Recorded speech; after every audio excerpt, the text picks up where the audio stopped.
Mic on.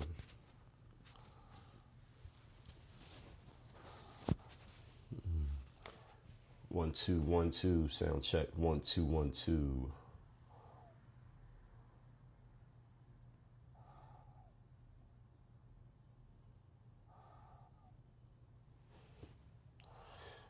One, two, 1, 2. Mic check. Sound check. We are live over here. And I think we are live on TikTok. Let me make sure. See if I can pin a comment over here. They've been giving me issues with the pinned comments on TikTok. I don't know why. Check. Sound check. Live over here.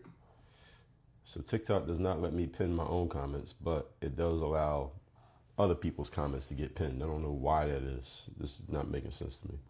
So when I try to pin my own comments, it won't let me. But if I pin somebody else's comment, then it pins. I have no idea why. That has to be some type of bug in TikTok system. Instagram, good morning. Can y'all hear me over there? Make sure the mic's working properly. YouTube, we should be clear. If you're on Instagram, please just let me know. Give me a yes confirmation you can hear me. TikTok, I know y'all can hear me. Good morning. Hey, Nikki, good to see you. YouTube, we should be good today. Yesterday, we had some issues with YouTube's streaming service. I don't know why. Everything else is working properly, so I don't know why that happened. Instagram, just give me a confirmation y'all can hear me over there. But good morning to everybody on YouTube. Good morning, Rumble. Good morning, X. Good morning, Facebook. My Facebook page is Facebook.com/Work on Your Game University, by the way. All right, thank you, G. Whaley, letting me know it's good. And Yania143, thank you. LinkedIn, we are in here. Good morning, Instagram. Good morning again to you all. And what's going on to everybody on TikTok. The topic here today, we're going to talk about Elon Musk and Doge, D-O-G-E, the Department of Government Efficiency. Are they in our personal data? What are they doing? Is this dangerous? Is it destroying democracy? Now, y'all know all the things that are getting said. Is this what's actually happening? Do we need to do something about this? Should we go to DC or New York and protest about it? Like you see these losers out here protesting Donald Trump. He just won the election 3 months ago. Now they're protesting him. What exactly are they protesting and what exactly are they trying to accomplish? Usually nothing and nothing, but they don't have anything else to do, so they're out protesting. We're going to talk about all that here today. These folks coming after Elon and Trump, etc., and what exactly they're trying to achieve. Again, I don't know what they're trying to achieve.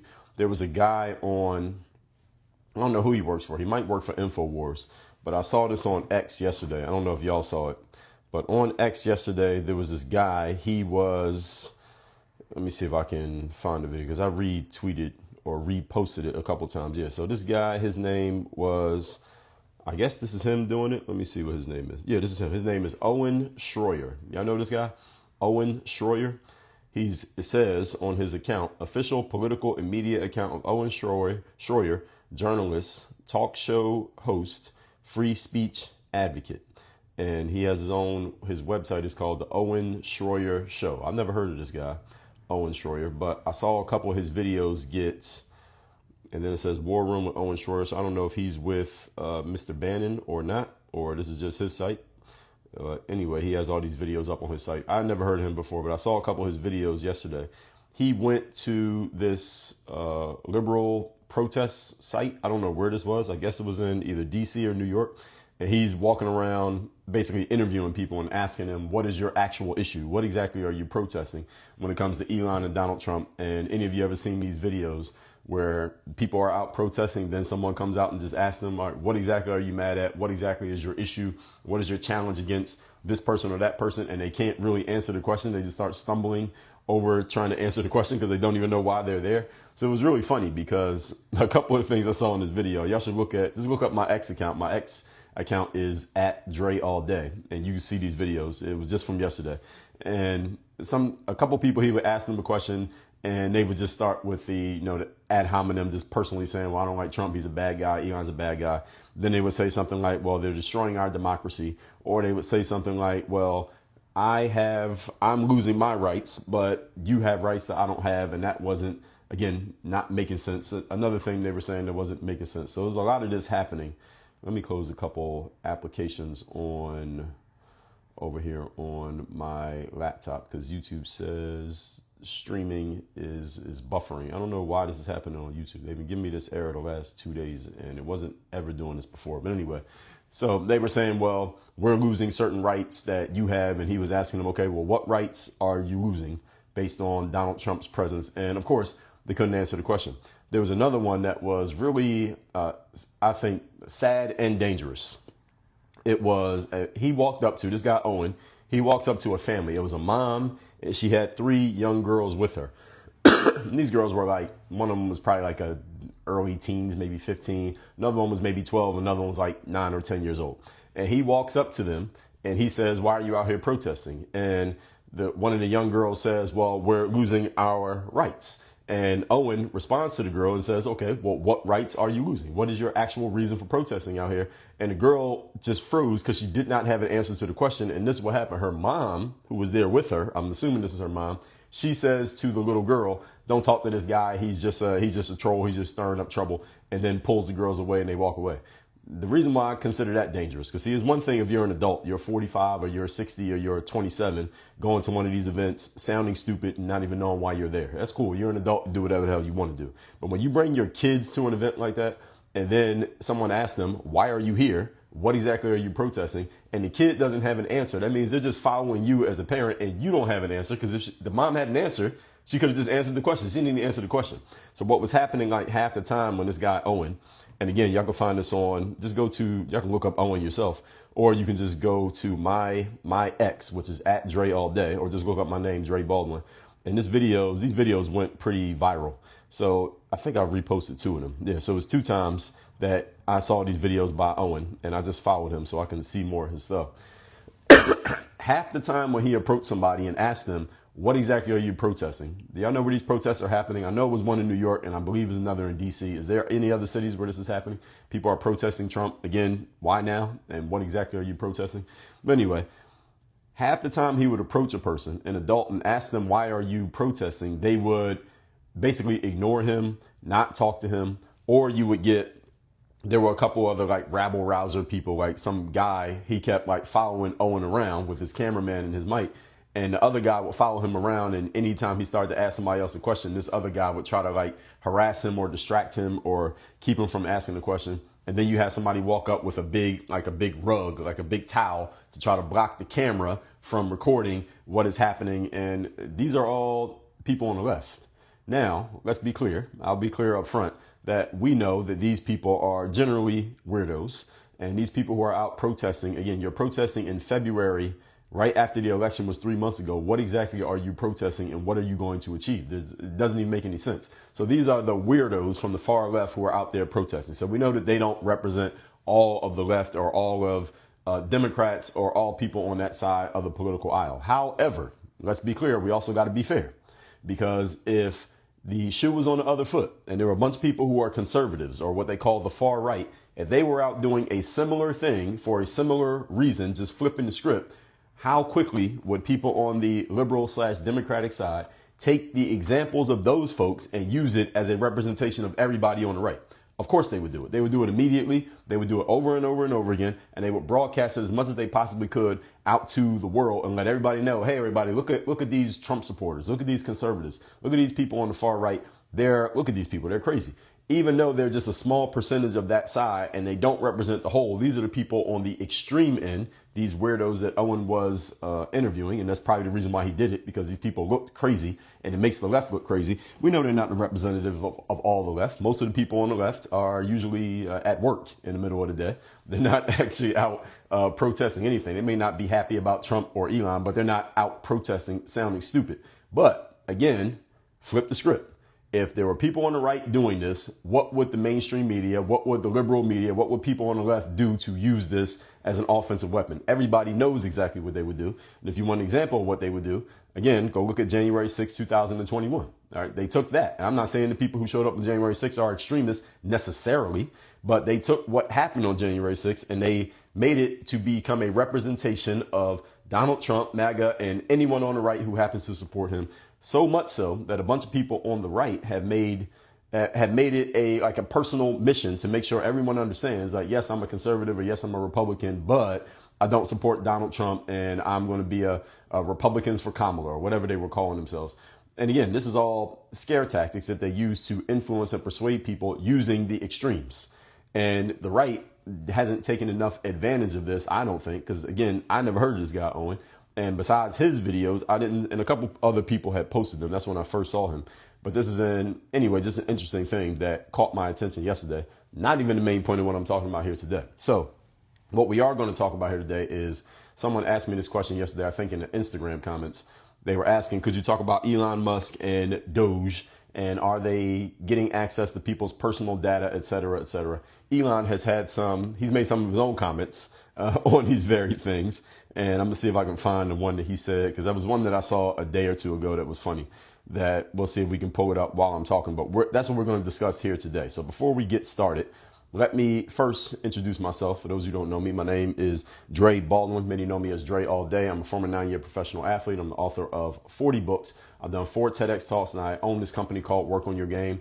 Our main focus is helping professionals, whether you are a licensed professional such as a financial advisor, a lawyer, doctor, accountant, or sales professionals, step your game up, systematize and scale your processes so that you can produce more results. We are in a results-based business, and I help people produce results. That's what I do for a living. So any of you wondering, no, I'm not a lawyer. A lot of people ask me if I'm a lawyer. I'm sure somebody else is going to ask if they come in the middle of my live. I'm not a lawyer, but I do play one on TikTok. That's just a joke. And what else is one other thing I meant to say. Oh yeah, those of you who are watching on TikTok, I have been suspended from TikTok 6 different times. Yes, 6 different times over the last 6 months because people get mad at some of the things that I say. Maybe I'm giving them too much truth, or I'm saying too many things that they don't like. So people will flag and get me suspended on TikTok. So if you're watching me on TikTok, 2 things I need you to do. Number 1, follow me on Instagram. My Instagram link is in my profile.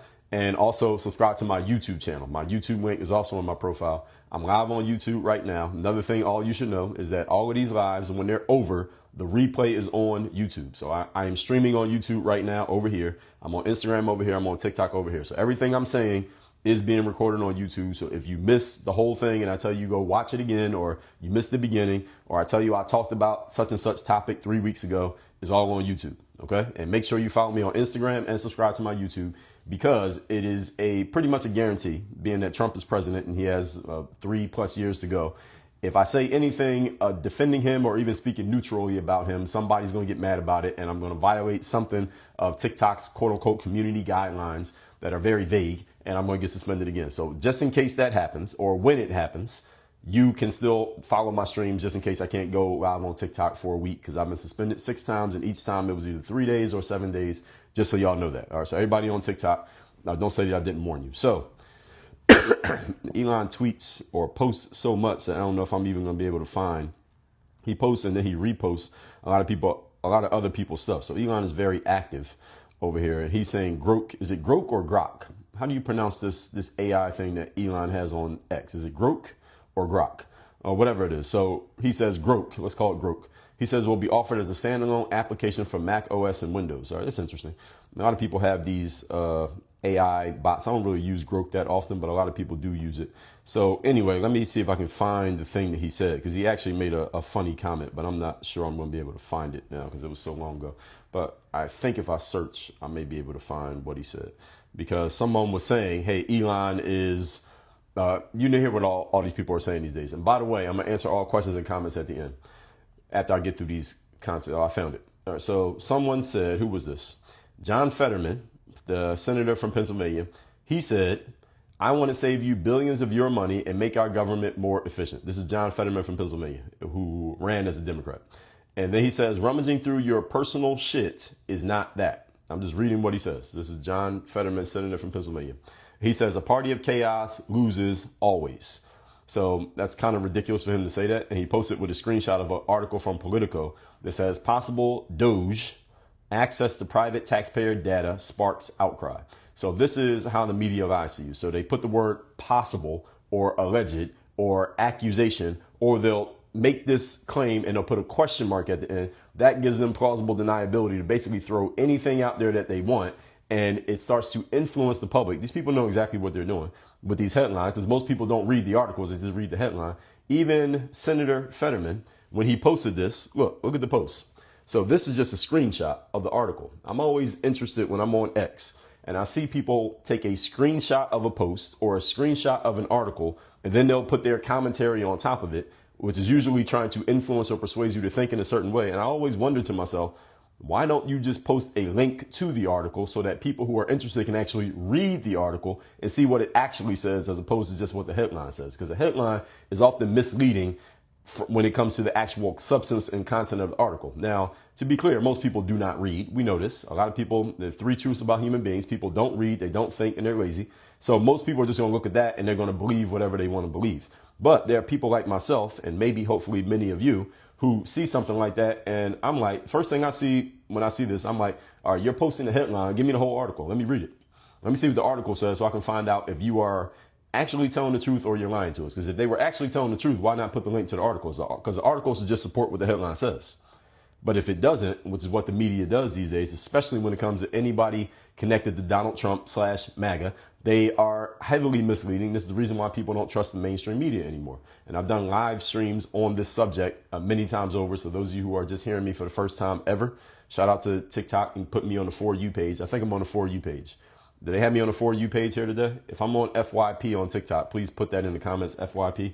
Let me know if that's where y'all found me.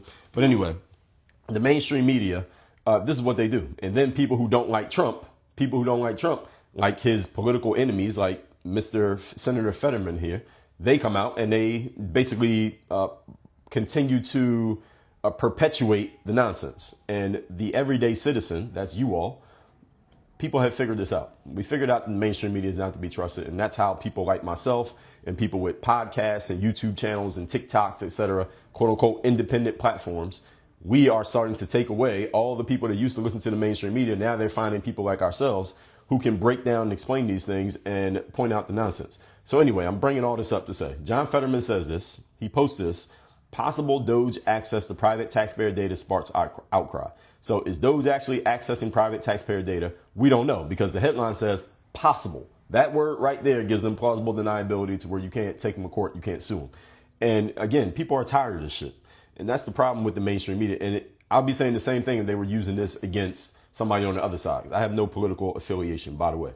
So here's what Elon Musk says as a response. And again, this is all on X. And y'all can follow me on X at Dre All Day. So Elon says, this is yesterday, he says, bruh, if I wanted to rummage through random personal shit, I could have done that at PayPal. Hello. He put PayPal in all capital letters. Hello, with a bunch of question marks.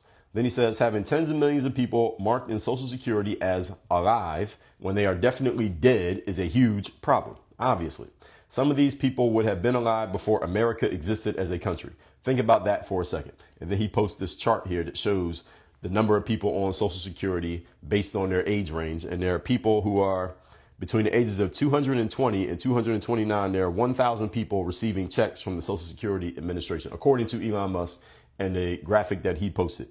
There's one person between the ages of 360 and 369 receiving Social Security benefits, according to what Elon Musk has posted.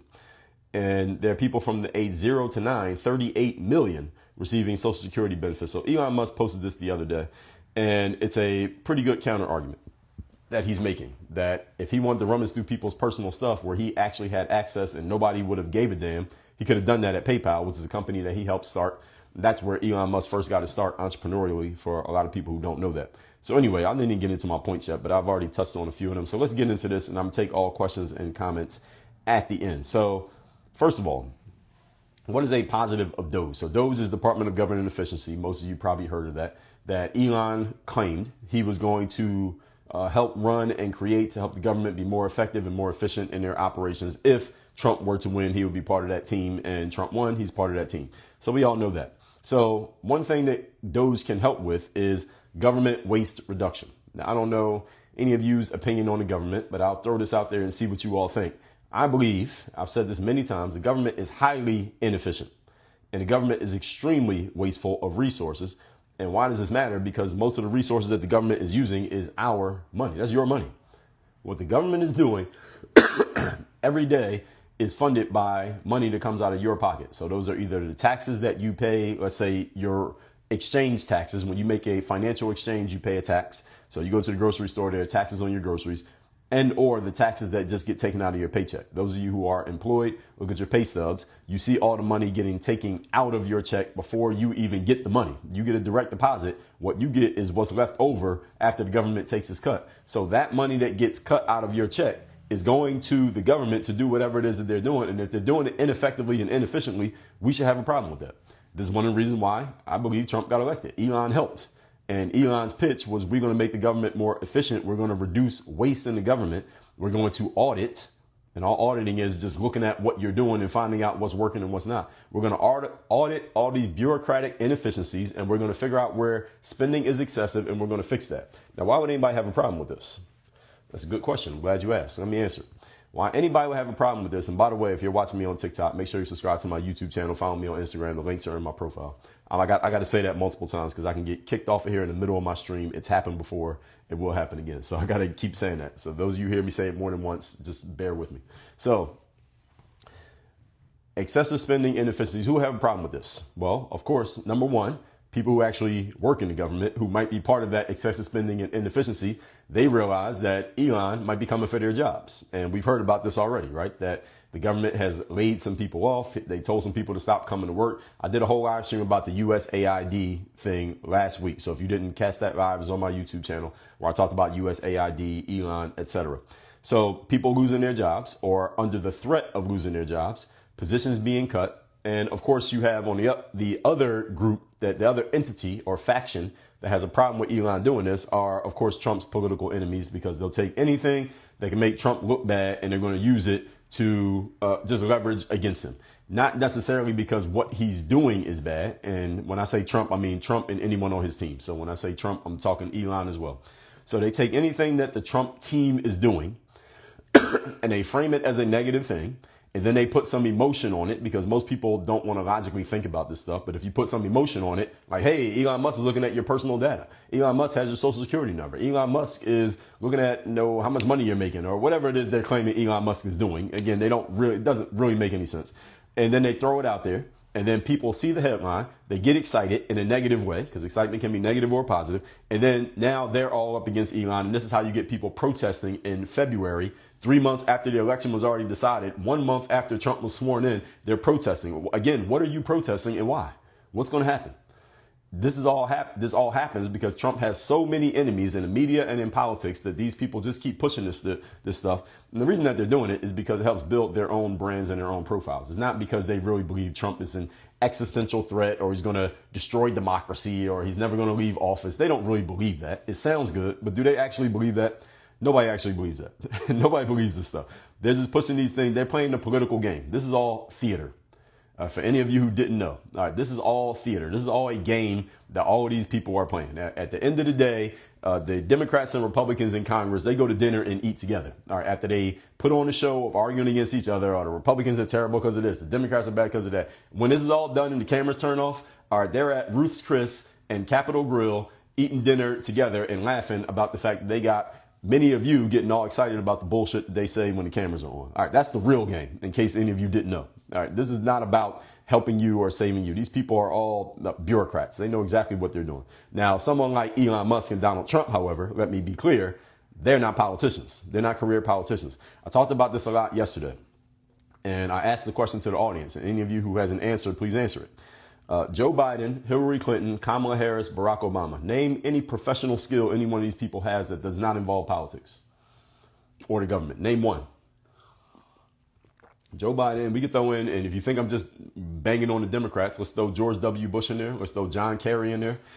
Name a professional skill that any one of those people that I just named has that does not involve politics or the government. A professional skill, like something where they could earn a living, 6 figures or more, let's say, per year doing, besides what we know about them politically. Joe Biden, Barack Obama, Hillary Clinton, who else did I say? Kamala Harris, George W., John Kerry. Most of these people are career politicians. That's all they know how to do. They're not good at anything else. And a couple people say law, because they have law degrees. But notice that most of these people never had any type of law practice. It's not like they were running a law practice and said, I'm going to get into politics. Kamala was a prosecutor. Who was a prosecutor? Prosecutor's a lawyer working for the government. Her whole career is working for the government. I'm sharing all that to say this.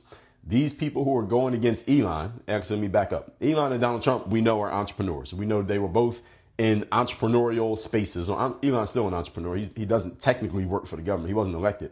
But Donald Trump was elected. We know Donald Trump was an entrepreneur before he got into politics. Regardless of how you feel about his entrepreneurial background or what you've read or what you've heard or what you've chosen to believe, nobody can contest that he was an entrepreneur. Again, whether you think he was good or bad, he had this many bankruptcies and he was tied to this or that. I was listening to this documentary earlier that was saying he was tied to the mafia in New York to do his deals, whatever. All right, we can agree he was in business. He wasn't in politics. So he was doing something that had nothing to do with politics. Elon Musk, we can agree, he's an entrepreneur, still an active entrepreneur to this day, because again, he technically was not elected to be part of the government. These people, they can go after the inefficiencies in the government because it doesn't affect their well-being and it doesn't affect the background from which they come. They come from the entrepreneurial world. And if Donald Trump had lost, I thought he was going to lose in 2016. I figured Donald Trump's just going to run, get some attention for himself. And he's going to go back to doing The Apprentice after Hillary beats him. And then, of course, he won. The thing is, Donald Trump didn't need politics to still be Donald Trump, because every one of you listening to this, you knew who Donald Trump was before he ran for president. Is anybody who didn't know who he was before he ran for president? All of you knew who he was. Any of you know who Kamala Harris was before she got into politics? No, because the only reason you know her because of politics. Any of you know who Joe Biden was before he got into politics? Did any of you know who Barack Obama was? Did any of you know who Hillary Clinton was? None of you knew any of these people before they got involved in the government or politics. Did you know who Elon Musk was before Doge? Everybody knew who he was. The point that I'm making is these guys who are entrepreneurs, Trump and Elon, they don't need politics and the government to be relevant, to make money, to have a career, and to have a business. These other folks who I'm mentioning and people who I'm not mentioning who work in the government and are very alarmed about what Doge is either doing or planning to do or rumored to do. The reason that they are so alarmed and so, let's just say, up in arms about what Doge is doing is because Doge's actions are threatening their well-being. It's threatening their careers because they only have one skill, working in the government. They have no other skills. They will have to learn new skills from scratch if they lose that government position. And this does not make Elon or Donald Trump bad. It doesn't make Doge bad that they're doing this, because if you have a skill that is no longer needed, you get replaced, you get outsourced, you get fired. All right, this happens in corporate America all the time. Anybody listening to this ever worked in the job for 10, 20, 30 years, and then the job just decided, hey, we don't need you anymore, and you got fired, and you were out on your ass the very next day? Yeah, I guarantee there's people listening to this who had that happen to them. So why is the government all of a sudden this sacred cow that we can't do this at?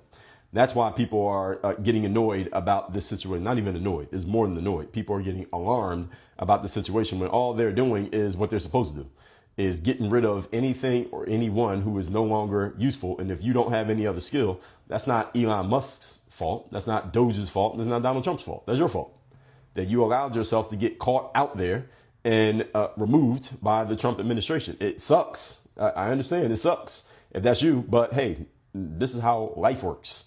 And again, this happens in the business world all the time. This is not some new thing. So moving on, Doge wants to implement literal efficiency. I mean, that's what it's called, Department of Government Efficiency. So what does efficiency mean? Efficiency means getting the right things done and getting them done in a timely manner. Let me ask a question. Any of you who's ever done any work with or for the government, is the government efficient? Do they get the right things done and do it in a time? Any of you ever done anything through the government? Was it a quick process or a slow process? So just put the word fast or slow in the comments. If any of you has ever done anything that involves the government, did it happen fast or did it happen slow? Or it might not even happen at all. Government is extremely slow. Now, why is the government so slow? When we have all this technology, all these tools, all this information. I mean, the government can be fast when they need to be. The government needs to catch a criminal. They're usually pretty efficient, pretty fast. They figure it out. They got access to everything any of us got access to. They have access to. The government got it all. And now they got Elon, who's a pretty well-connected guy.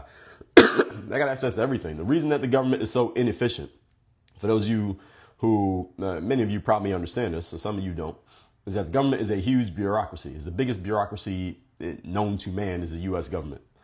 Other bureaucracies are corporate America is bureaucratic, and every corporation is different. But corporate America is bureaucratic. Academia bureaucratic. Now, what exactly does that mean when I say it's bureaucratic? It means that there are layers and layers of people involved in every single thing that you want to do. So if you do something with the government, you got to go through layers of people to get it done. So if you talk to somebody in the government and they say, all right, we want to do business with you, we're going to pay you $50,000. In order for you to collect the $50,000, like if I have a conversation with somebody today, for example, on Zoom, and I say, all right, we're going to do this as $50,000, I can have my assistant create a link, send it to them with an invoice, and they can pay that money, and I have the money in my account within 24 hours. All right, that's efficiency. That's the way it works in the entrepreneurial world. The kind of people I do business with, that's the way it works. I don't deal with layers of people. That's why I don't do a lot of corporate work. I will do some, but I don't do a lot because I don't like layers of bureaucracy. I don't like layers of people in between me and the money. And I also don't like to wait. So when you do things with the government, on the other hand, let's say they agree to a $50,000 deal. They agree. We're going to do it. All right, the time between the agreement and you actually collecting your money could be months, not days, not hours, months before you collect the money. It might be 90 days before you get the money. Why? Not because the government is slow, not because they don't have access to the money, not because they don't know what they need to do, but because of the bureaucracy. This person got to go to this person, and they got to go to their boss, and they got to go to their boss, and they got to go to their boss. And the boss all the way up here might not even see the request. And then after all that, every person got to sign off, and this person's out of town, and they're away for 3 weeks, and they're dealing with this project, and they say, well, get to it when we're done with that project. After they do all that, then it finally gets signed off by everybody, and you're paper chasing, you're emailing everybody, and you got 8 people CC'd on the email trying to get this thing done. The same thing happens in corporate America, by the way. So this in the government, this happens. Corporate America, this happens. And you got 8 people CC'd on the email, and you don't even know who these people are. And people are jumping in the conversation who you never even spoke to, but they are controlling whether or not or when you get your money. And then they got to send it over to the finance department. Then the finance people got to sign off on it, and they got this whole paperwork process. And then you get an email that says, okay, we have approved your request, and we're going to send you $50,000. You should expect it in your account within 30 days. And I'm like, why does it take 30 days for me to get the money? Wire transfer takes 24 hours. This is what happens when you deal with bureaucracy. All right, this is what bureaucracy looks and sounds like. Any of you ever done any type of bureaucratic work? You know exactly what I'm talking about. Some of you work in these organizations. And some of you have done business with these organizations. As I told you, I don't like doing bureaucratic. I don't like working with bureaucracies because I do not like waiting for my money. I do not like having to go through layers of people. And I definitely don't like sending an email to one person. Then they email me back and there's 3 people CC'd. And then the person who I never met is jumping in the email and answering the question that I didn't even ask them. I don't even know who they are. And no, I don't like doing it. On top of the fact that when I get online and say things like what I'm saying right now, this stuff is all on the internet. And it's Googleable. People find this. And this is another reason why I don't do a lot of corporate work. Because in corporate work, for you to do a business deal, you got like 10 people need to approve of it. And me and the way that I communicate, for those of you who are not familiar with me, it's very easy for me. If it's 10 people who are all got to approve of me, it's very easy for at least one of them to not like something that I said. And boom, there goes my business deal. So I'd rather deal with people where I'm only dealing with one person or maybe 2 people, the main person or their lieutenant. I won't deal with anybody else. Anyway, and that's because of bureaucracy. I'm bringing all that up to say the following. The government, or excuse me, DOGE, is trying to eliminate bureaucracy from the United States government. They're trying to eliminate more of this bureaucracy. Now, they're not going to eliminate all of it for several reasons. Number one, it takes a lot of time to undo the tangled web of bureaucracy in the United States government, and it will not happen in 4 years. It takes more than 4 years to undo this stuff. Number two, there's a lot of processes that are involved that DOGE is jumping into, which is why it's understandable on some levels why people are pushing back against this, because they're taking things that have been entrenched and firmly entrenched for several years, and they're saying, well, we're going to shake it up. And that's what entrepreneurs do, right? They move fast and break things. Like Mark Zuckerberg famously said about Facebook back in the day, they're coming in and shaking up processes that have been running the exact same way for years. And people are like, wait, you're moving too fast. You're doing things too quickly. Another reason why people are upset about this, as we already explained, is that people are losing their jobs and getting fired. And another reason is that not everything Elon does is going to work. Now, we got to be clear about that as well. Elon appears to be a very intelligent person. I think we can agree he's pretty smart, and he knows what he's doing, and he knows how to run an efficient business. I think we can agree to all of those things. That does not mean that every single thing he tries is going to work out. There will be things that he tries that don't work. And as soon as that happens, you think you're seeing crazy stuff now in the media. Wait till that happens. Wait till Elon tries something that doesn't work. This will happen. He will try things that don't work, and he's going to have to admit, all right, that one didn't work. He admitted this once about a week or two ago. Remember, he was doing that press conference in the White House and Trump sitting at the desk and he's standing there with his little kid and he's answering questions. And he said mistakes will be made, and they kind of got over it. But when he makes another mistake or a bigger mistake, they're going to jump all over this. And what all of you need to understand, those of you who are not entrepreneurs, is that this is part of the game in business. Part of the game in business that you're going to try things that don't work. Because if everything you tried worked, then you're King Midas with the golden touch. There isn't anyone who's ever had that happen. Jeff Bezos, Bill Gates, Elon Musk, name any successful entrepreneur, none of them have everything work. But the thing is, when they do get things to work, the wins more than make up for the losses. That's the whole point of the game. And this is the reason why most people can't be entrepreneurs, because they don't have a strong enough stomach to deal with the ups and downs that inevitably come with the game.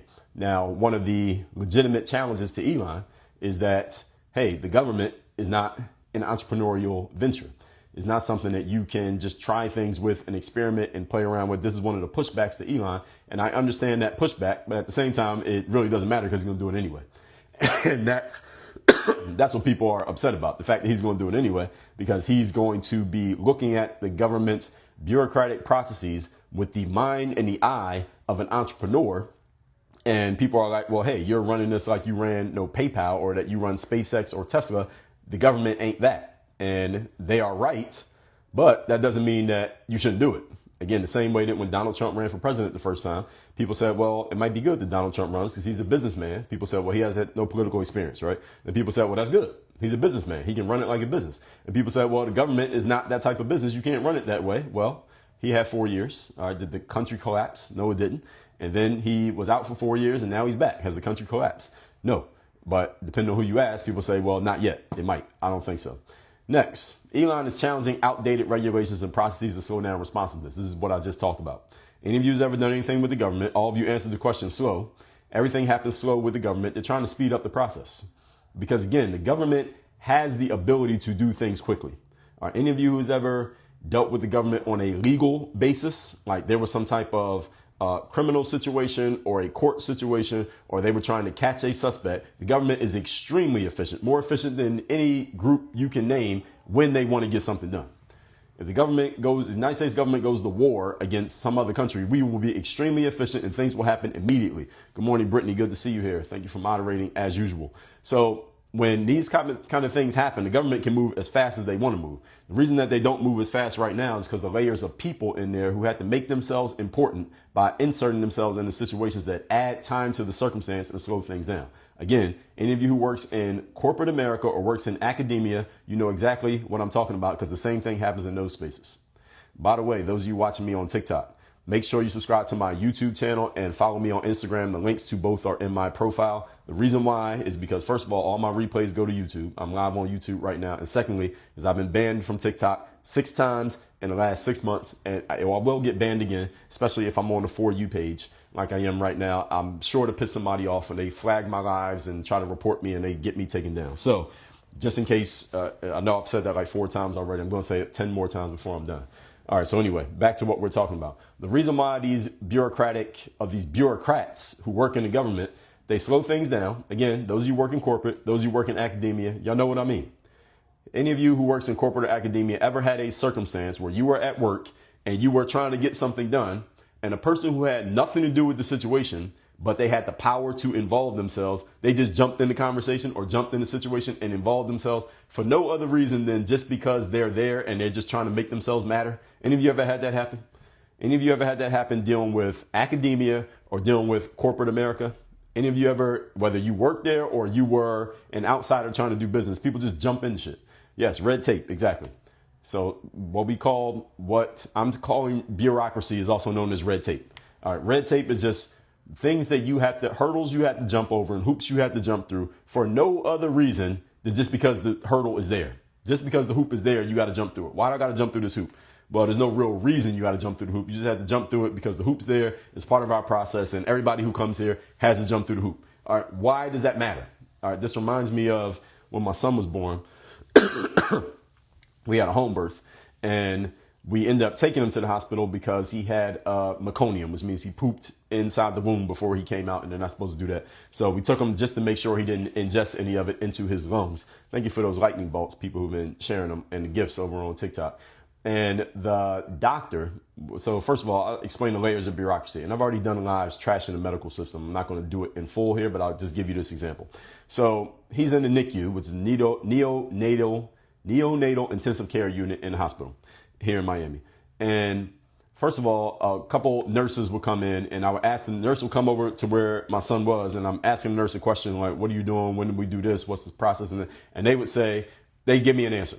Then another nurse would come along, and I would ask them the same question just to verify, and they would give me a different answer. And I'm like, well, the previous nurse said that. And then another nurse came around, like 3 waves of nurses, and they would give me a little bit different answer. And then they would say, well, the doctor, the physician, is going to really make the final call. So I kind of pressed the last nurse. She said the doctor's going to make the final call. I came to realize that they got layers of bureaucracy right there in the neonatal intensive care unit. Right there in the hospital, they got layers of bureaucracy. So you got the first level nurse. This is the one who just got out of college. Then you got the second level nurse, who's a little bit higher in, what do they call it, seniority. Then you got the third level nurse, who's like the biggest nurse. And then all those nurses milling about the intensive care unit, they all have to listen to whatever the doctor says. And the doctor is like, you don't need to see the doctor. There's one doctor. They show up for their shift and they go around to every single baby in the NICU and they make a final call on what's going to happen. And nurses just execute whatever the doctor says. So when I finally learned that the doctor makes the final decision, I'm like, well, where the hell is the doctor? Why am I talking to you underlings, you peasants? I want to talk to the person who makes the decisions, because the person actually making the decision ain't the doctor. The person making the decision is me.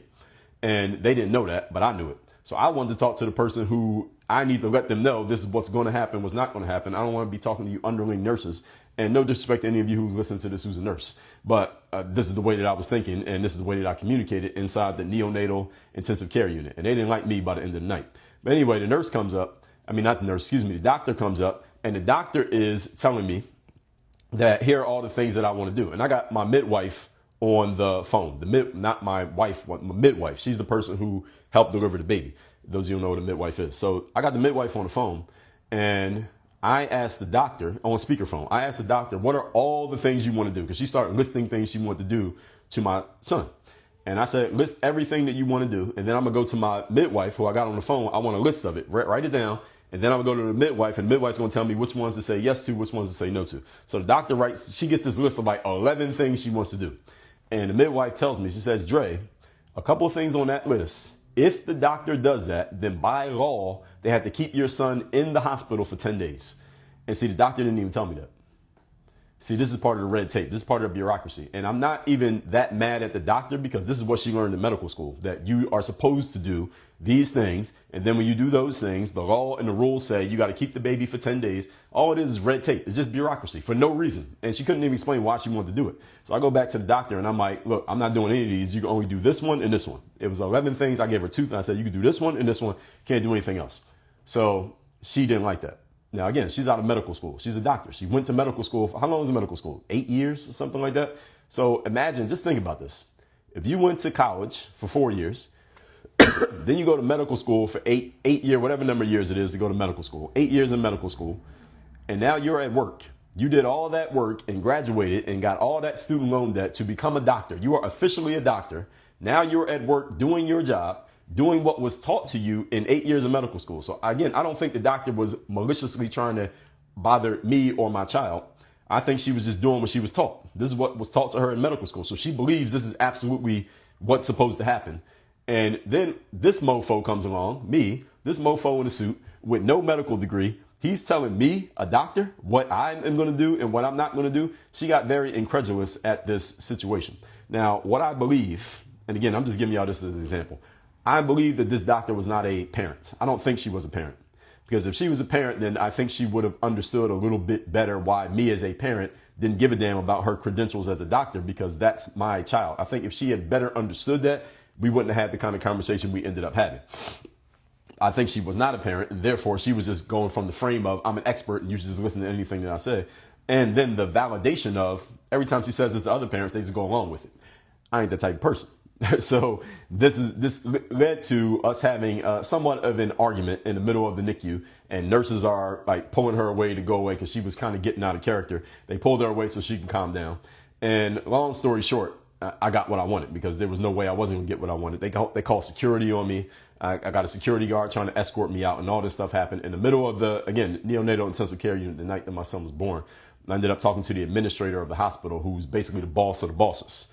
That person, you never see them walking around. They're like in some office somewhere, but if there's a big issue, they come out and they can actually overrule the doctor. And the boss of the bosses, she happened to be a black woman. And I'm talking to her and I explained to her the whole situation, how I didn't like their process. And she couldn't really say anything because she works there.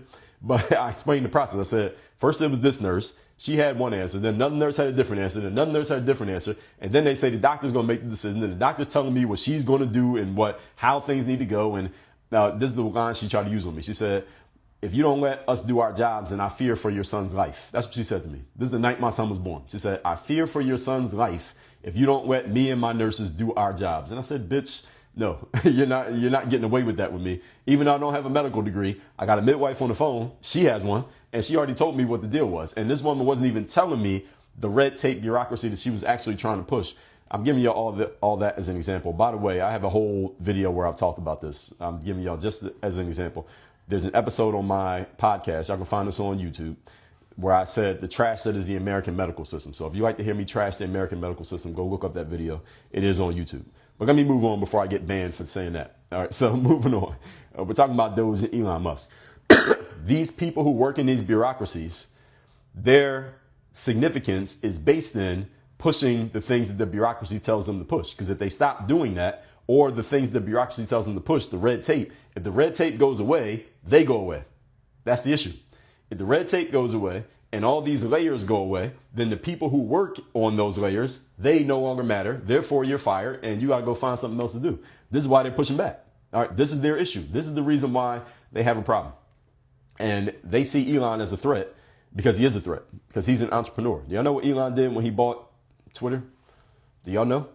When Elon bought Twitter and then turned it into X, one of the first things he did was he fired 80% of the people working there. A lot of people don't know that. The first things Elon did was fire 80% of the people working at Twitter.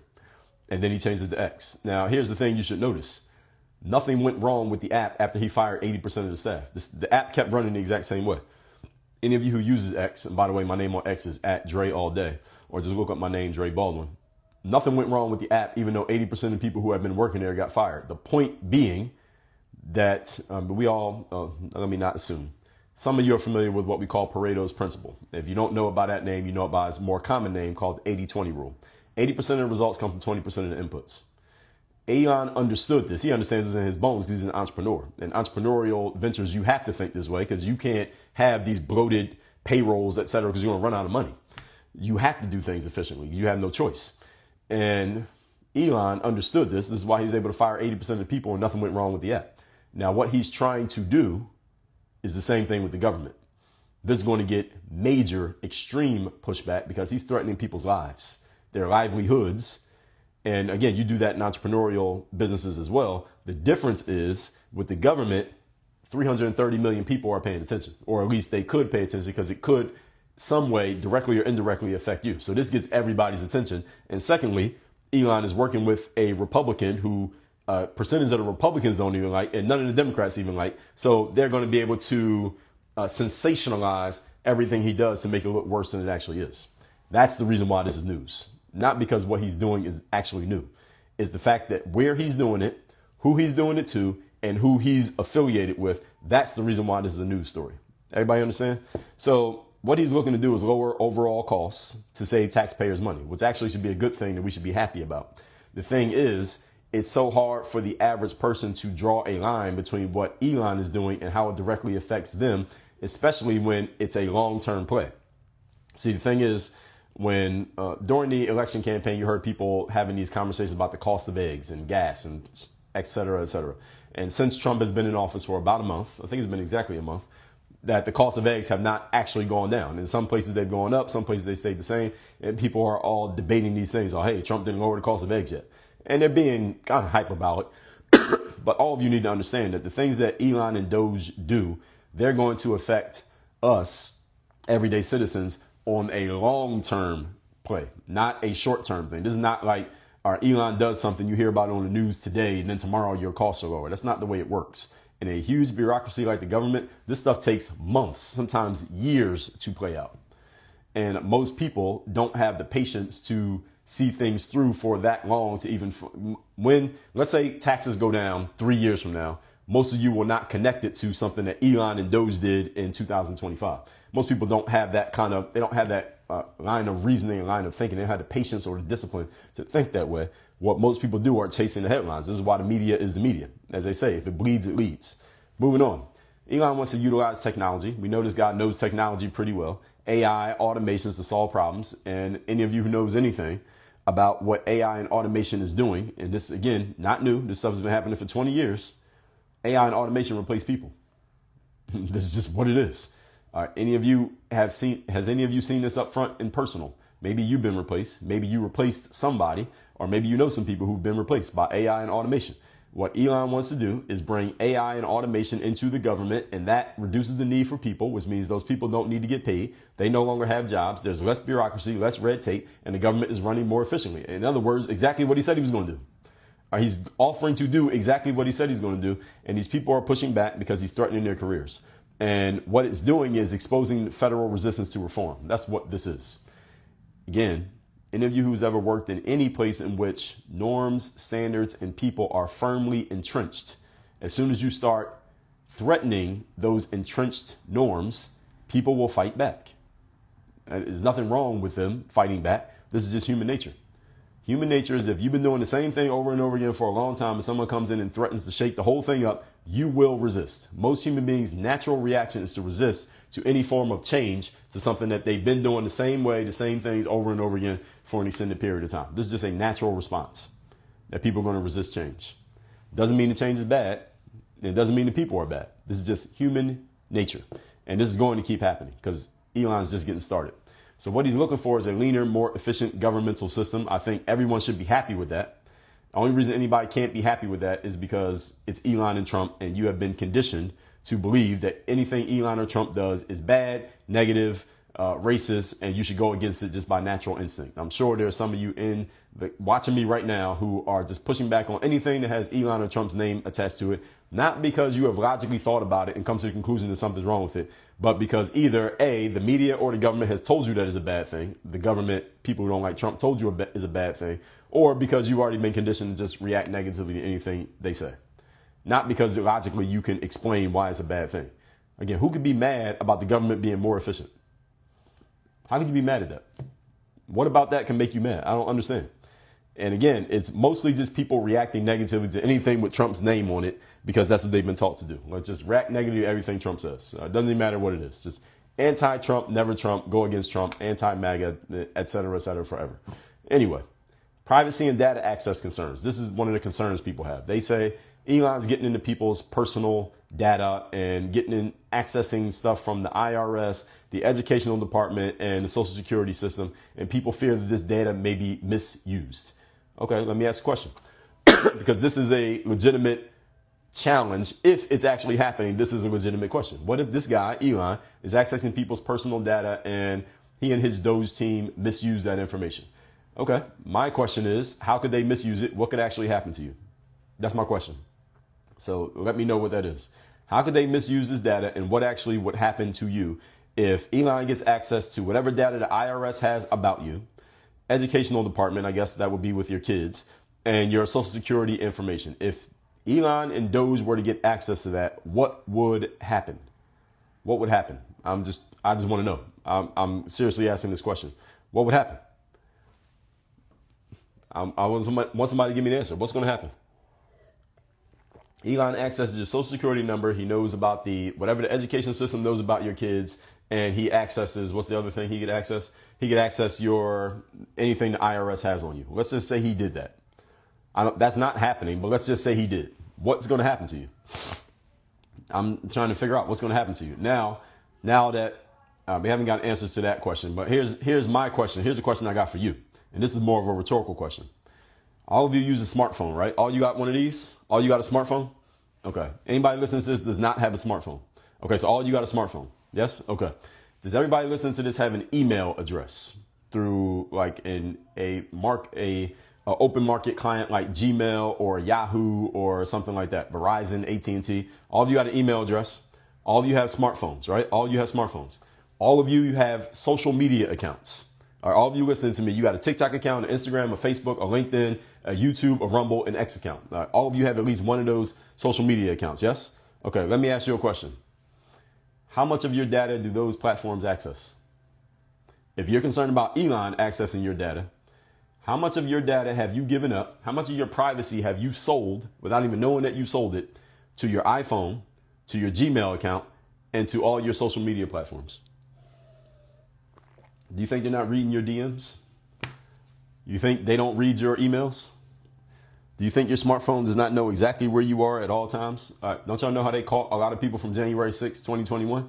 They did geo-tracking on their phones. Did y'all even know that? I didn't even know that was a thing until January 6. January 6 happened, and all of a sudden the government has access to geo-tracking. They can find out who was in DC that day, what phone they were on, and then trace that phone back to where it is now. So you're in Wyoming, but you were in DC on January 6th. 90 days later, they go find you in Wyoming. I didn't know that was a thing. I didn't know it was possible. The government has access to that. And y'all worried about Elon having access to what? Y'all been giving away your data for 20 years, in case any of you didn't know. As soon as you get on the internet and you check that little box that says, I agree to the terms and conditions, you know you got to do that every time you sign up for an app, right?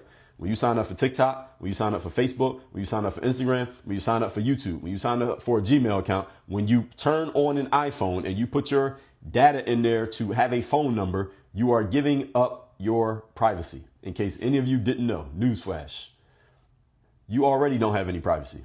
So there's nothing Elon could access about you that the government does not already have, in case you didn't know, or that Google doesn't already have, or Meta doesn't already have, or TikTok doesn't already have. They already got all your information. All your information is already out there. The only way you can keep your information from being out there is don't have a phone, don't have an email address, and don't use social media. So any of you fit all three of those, raise your hand. You have no phone, no email, and no social media. All right, none of you can raise your hand because all you're on social media right now listening to me. You already gave up all your data and all your privacy. They already got all of it. If the government wants to know something about you, they will find out. They can find out within 10 minutes. They know exactly where you at. They know every app you've opened today. They know every DM you sent. They know every email that you sent, and they know every text message you've gotten and responded back to. All right, you have no privacy. You have no privacy. Wherever you live, especially those of you who live in cities, you are being surveilled everywhere you go. There's someone in the government who could show you walking around the street and going to the grocery store 3 days ago. You don't even know that you were being filmed. All right, all this is happening. And they got the geo-tracking data on your phone that verifies that it's you. You're like, oh, you can't tell. You're looking at the back of my head. That might not be me. Oh, yeah, well, here's your phone showing you walking on that exact same street at that exact same moment. Here's you crossing at the red light right there, and your phone is moving at the same pace that you're moving on camera. They got all that, folks. You ain't got no privacy. So nothing Elon can do that's going to violate you in any way. You already gave it all up. All right, let's move on. All right, so they say Elon he doesn't have government experience. Now, I think this is a good thing. Some people think it's a bad thing. It's fair if that's what you want to believe. I think it's a good thing that he doesn't have government experience because I believe that the last 10 years of politics through the first Trump, second Trump, and Biden in between, that people are getting tired of politics as usual and career politicians. Again, the only people who aren't are people who maybe work in the government or you're related to somebody who does. I don't think people who have experience running the government is a solution to a problem of people who have experience running the government. That's the exact issue. The reason why Trump got voted for twice. Depending on who you ask, maybe 3 times. People are tired of career politicians. We don't trust them. They are not trustworthy. Their whole career is based in politics, and they will do whatever they have to do to maintain their careers in politics. This is self-preservation, and I'm not mad at them for doing it. I believe Kamala Harris would have done or said anything she could do or say to maintain her career in politics. Why? Because she has no other career prospects. That doesn't make her a bad person. It doesn't mean something's wrong with her. It just means she's human. She's going to do what she has to do to maintain what she has. What human being doesn't do that? Every single one of you do that. You will do whatever you have to do to maintain what you have. And this is the problem with career politicians, because they will do things that may not necessarily serve us, but serves them because they're trying to maintain their careers. This is the reason why I emphasized this a lot yesterday, that politics started, for those of you who don't know, not even politics, the government started in the United States of America by the founding fathers as a volunteer thing. There was something that you did on the weekends or on the side. Just like any of you who's a parent and you coach your kids' soccer team, You're not doing it as a career. You do it as a volunteer. You volunteer your time and attention and your energy. You don't make any money doing it, but you do it as a service to the public because you're trying to help, of course, your kid, and you'll help the other kids in the process. That's how government started. This was something that you did on the side to serve your fellow citizens. It was not a career. You were not making $150K a year working in the government. It wasn't a career to work in the government. How long Bernie Sanders been in the government? How long was Joe Biden in the government? Joe Biden was a senator in the 80s. All right, it's 2025. All right, he's been in government his entire life. All right, how long Bernie Sanders been in there? How old is Nancy Pelosi? She's been in the government all these years. And I'm using these people because y'all know their names, but this applies to the Republicans as well. What's the guy's name? Mitch McConnell. I was watching a documentary about Mitch McConnell, and y'all saw that thing where he was talking like several months ago, and he just froze on the stage on the mic, and he couldn't talk anymore. It was like he had a brain lapse, and because he's old. Like, this dude's been in politics his whole life. What else has he done? And the whole point here, folks, this is not about Democrat or Republican. It's about the government, period. You are supposed to be in service of the people. We are not in service of you. You are in service of us. And a lot of people working in the government talk as if we work for them. They work for us. And a lot of citizens don't even understand that. And you look up to and like people like idolize and worship these people and hang on every word that they say as if they're the ones telling us what it is. No, we tell them what it is. And this is the reason why people respected Donald Trump coming out, because he said, listen, I don't need this. I can just run my business and make money. The salary for being president is what, like $400K a year? He's making more money than that doing business. And again, whether you like Trump or not, ostensibly he's correct. We don't want career politicians who are incentivized to do things to save their own asses and their own careers. And they have to weigh what will save my ass and my career versus what serves the people. See, they shouldn't even have that conflict of interest. And the reason that we don't trust the government a lot is because this conflict of interest exists. If I'm working in the government, let's say I'm working in the government as a Democrat or a Republican, I'm in Congress, and a bill comes up that I either can go with it or I can go against it. And I know that going with the bill would actually serve my constituency in Tennessee, because I'm a representative from Tennessee. It would serve my people in Tennessee for me to sign the bill and go with it. The problem is, if I was to sign the bill and go with it, then all of my friends who work in Congress, who might have more clout than me or more power than me, or the president who is noting who's signing what bill, they might get on social media and say, hey, Representative Baldwin from Tennessee, he went and signed that bill and that's a bad thing. And him saying that is going to hurt my chances of winning my next election. Now I have this conflict of interest. Do I do the thing that's going to actually serve the people who I got elected to serve? Or am I going to do the thing that's actually going to help me keep my career going? And I got to make a decision between these two things. I got to make a decision between these two. So now I got this existential conflict that shouldn't even exist in the first place. This is the bloated government. And this is the reason why we don't trust the government, because they all got to deal with this every day. People who work in Congress, they had to make these decisions every day. Do I serve my people or do I serve myself? And the fact that it's even a question is a reflection of how the government has gone astray. This is not what it was supposed to be. They are supposed to be serving us, not them. And if they had their own jobs and their own careers outside of politics, then they wouldn't need to ask themselves, which one should I do? And also, it shouldn't be designed in such a way that this could even be a full-time job. That's the point. Maybe they get a little stipend. Okay, we'll throw you $10,000. You know what it's like? A good example of this is if any of you works in let's say the corporate world or the business world, you're on a board of directors. We got any board of director members listening to this right now? That's what the government should be. It should be like a board of director seat. When you get a seat on a board of directors, you get thrown some money for doing it. Maybe you get $20,000 a year. Maybe you get 10 grand. Maybe you get $5,000 as a stipend for being a member of the board. And the board meets a couple times a year in person, or you meet on Zoom. Y'all sit down, y'all talk about things, you have a vote, you make decisions, and then everybody goes back to doing their actual business. It's not a full-time job to be on the board. maybe the person who runs it, possibly, but it's not a full-time job. That's what the government is supposed to be. But they made it into a job, and this is why we don't trust these folks. And this is why someone like Elon stepping in is actually beneficial. And by the way, those of you watching me on TikTok, make sure you subscribe to my YouTube channel and follow me on Instagram. The links are both in my profile here on TikTok.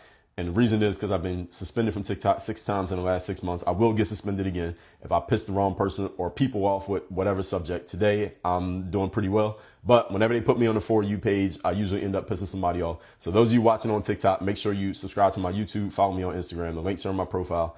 And I think I'm on the For You page today. We're getting a lot of traffic. So I think TikTok got me on the For You page. So shout out to TikTok for putting me on the For You page. And at the same time, TikTok, don't suspend me anymore. Moving on.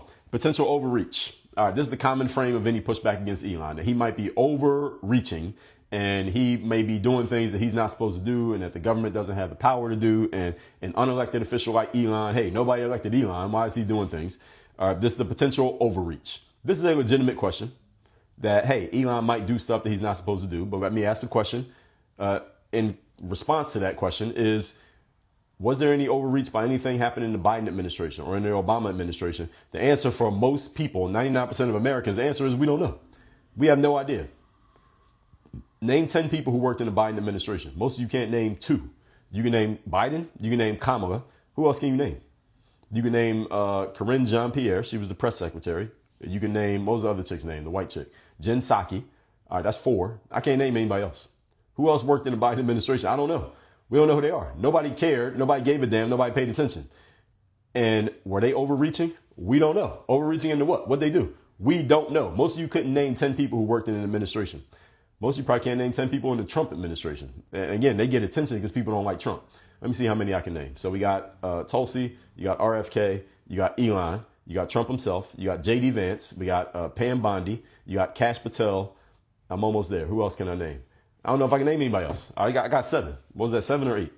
That's as far as I can go. The point being, most of us don't even know what's happening in the government, yet all of a sudden people are so interested and engaged because they think Trump's going to do something bad. Oh, yeah, Tom Homan. That's a good one. I couldn't name Tom. I forgot about Tom Homan. Tom Homan, that's what? Is that 8 or 9? That's either 8 or 9. Marco Rubio's another one. So boom, there we go, 10.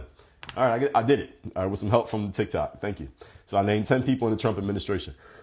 Most of the people working there, you don't know them. All right, there's a whole bunch of people in there. Most of them we don't know. What do they do? We don't know. All right, what are they trying? We don't know. And the only things that we know about is what gets reported. So let me ask this question. We know that a lot of people don't like Trump, right? So anything Trump does that even smells like it might be fishy, the media is going to be all over it and they're going to let us know. Now, who was doing that for the Biden administration? If the Biden administration did something that smelled like it might be fishy, who was reporting it back to you? Who was telling you about it? It wasn't the mainstream media. So who was telling you about it? The answer is nobody. Because the mainstream media didn't like Trump. So anything Biden did, they kind of just let it go. Why? Because he didn't have enemies. He didn't have so many enemies in his space as Elon and Trump do. Moving on, federal workers may be resisting. We already talked about this. Of course they're resisting. Again, if your job was being threatened, would you resist? Of course you would. If your job was being threatened, you would resist. What do you expect? That's just human nature. Concerns over the use of artificial intelligence. Many people don't understand how much artificial intelligence is already running your world. Artificial intelligence is already running a whole lot of things that we're doing. And the government is using artificial intelligence, by the way. They're not telling you that they're using it, but they are using it. These days, I've heard people say this about police and investigators and detectives. They said police don't have to actually do police work anymore because people tell them themselves. People use technology and tell them themselves. I remember there was this story several years ago where this guy had used an illegally obtained firearm and shot somebody. And you know how the cops figured it out? They figured out where the gun came from, who had the gun, and how the guy got access to the gun, because all they did was just look these guys up on Instagram, and they just kept posting everywhere they were at while they were traveling with the illegal gun. They kept posting on Instagram what they were doing. That's how the cops cracked the case. Cops don't even have to work that hard these days. It's people telling themselves through social media. And you telling yourself just by the fact that you have a phone, because everywhere you go, the phone knows where you're at. And everything you do on the phone is being logged, and if they get into your phone, it's over. Any of you committing crime don't have a phone. All right, so any of you listening to this, if you're committing crime or you're thinking about committing a crime, before you start doing the crime, throw away your phone, because the phone is going to tell on you in every single thing you've done, every text, every email, every location, and everything you Googled, the phone is going to tell on you, and all the cops got to do is get your phone, it's over. They ain't even got to get the phone. They can just crack into your info by sending a subpoena to Google or Facebook or TikTok, whoever, and boom, it's over. Case closed. The cop ain't even had to leave his office. And they figured you out. And they'll play all that in court on you. The point being, AI is already running our lives, in case any of you didn't know. So Elon bringing AI in is not really that big of a thing. Next, are billionaires running the government? I'm almost done. I'm going to take questions. Are billionaires running the government? This is one that you heard Kamala use a lot against Trump in the 2024 campaign. oh, Donald Trump is only trying to help his billionaire friends, or Donald Trump and his billionaire friends are going to do this and that. She said it over and over again. She was probably being told by her team, keep pushing that idea because most people are not billionaires. And therefore, if you frame it that way, they're going to think, oh, Donald Trump's only going to help the rich people. He's not going to help the everyday person. I think this is a failing approach for several reasons. First of all, Donald Trump has successfully, even though he is noted as being a billionaire, he has successfully framed himself as a person of the people, and people have accepted that. And we already know this from the first campaign in 2016. He framed himself as a person of the people, and people said, yes, he is a person of the people, because who did he have to beat out to get the position of person of the people? Hillary Clinton? Is Hillary Clinton the person of the people? Yes or no? Put in the comments, yes or no. Do you see Hillary Clinton as a person of the people? Yes or no? I think everybody can agree the answer is hell fucking no. She wasn't the person of the people. So all Donald Trump had to do was be more of a people person than Hillary Clinton. And that's a pretty easy thing to do. He was able to do it. Now, he wasn't able to do it as well with Joe Biden. Joe Biden was able to position himself as, what do they call him? Scranton Joe? Yeah, so he's Scranton Joe. So he's just this everyday, hardworking, blue-collar guy. Is he really? No. But he was able to position himself with that. And then they used COVID. That combination, Donald Trump ended up in a hotly contested and still debated to this day outcome. Joe Biden ends up being president. Then he had to go against Kamala Harris. Is Kamala Harris a person of the people? Yes or no? Do y'all see Kamala Harris as a person of the people? I would say no. Kamala Harris, even more so than Hillary Clinton. Hillary Clinton was a career politician. She was very polished. Hillary Clinton was a polished politician. I say that as a compliment. It also can be a condemnation because people started to not trust politicians around the time of Hillary because she was so polished that it came off at times as contrived and fake because she was so polished. Hillary Clinton was, and maybe is, a very polished politician. The problem is, since she lost in 2016, what has Hillary Clinton achieved in the last 10 years? What has she done in the last 10 years? She's still alive. What's she doing? All she did was write books about how she got beat and hasn't done anything else. I haven't seen Hillary Clinton do anything significant since she lost that election in 2016. But that's another story. But compare her to Kamala Harris. I think Kamala Harris, also a career politician. The problem is Kamala is not very polished. She is not nearly as polished as Hillary Clinton was. Hillary Clinton was very good at being a politician. And she's married to Bill Clinton. She was right up close and personal. She worked under Obama for, I believe, 2 terms as Secretary of State. So she had a lot of polishing because of the positions that she was in and the people who she was around. Kamala, not nearly as seasoned. Kamala came off as, many times just came off as confusing. Like, what exactly are you saying? What exactly are you about? Where do you stand? I was never confused about Hillary Clinton's positions. Doesn't mean I always agreed, but I was never confused.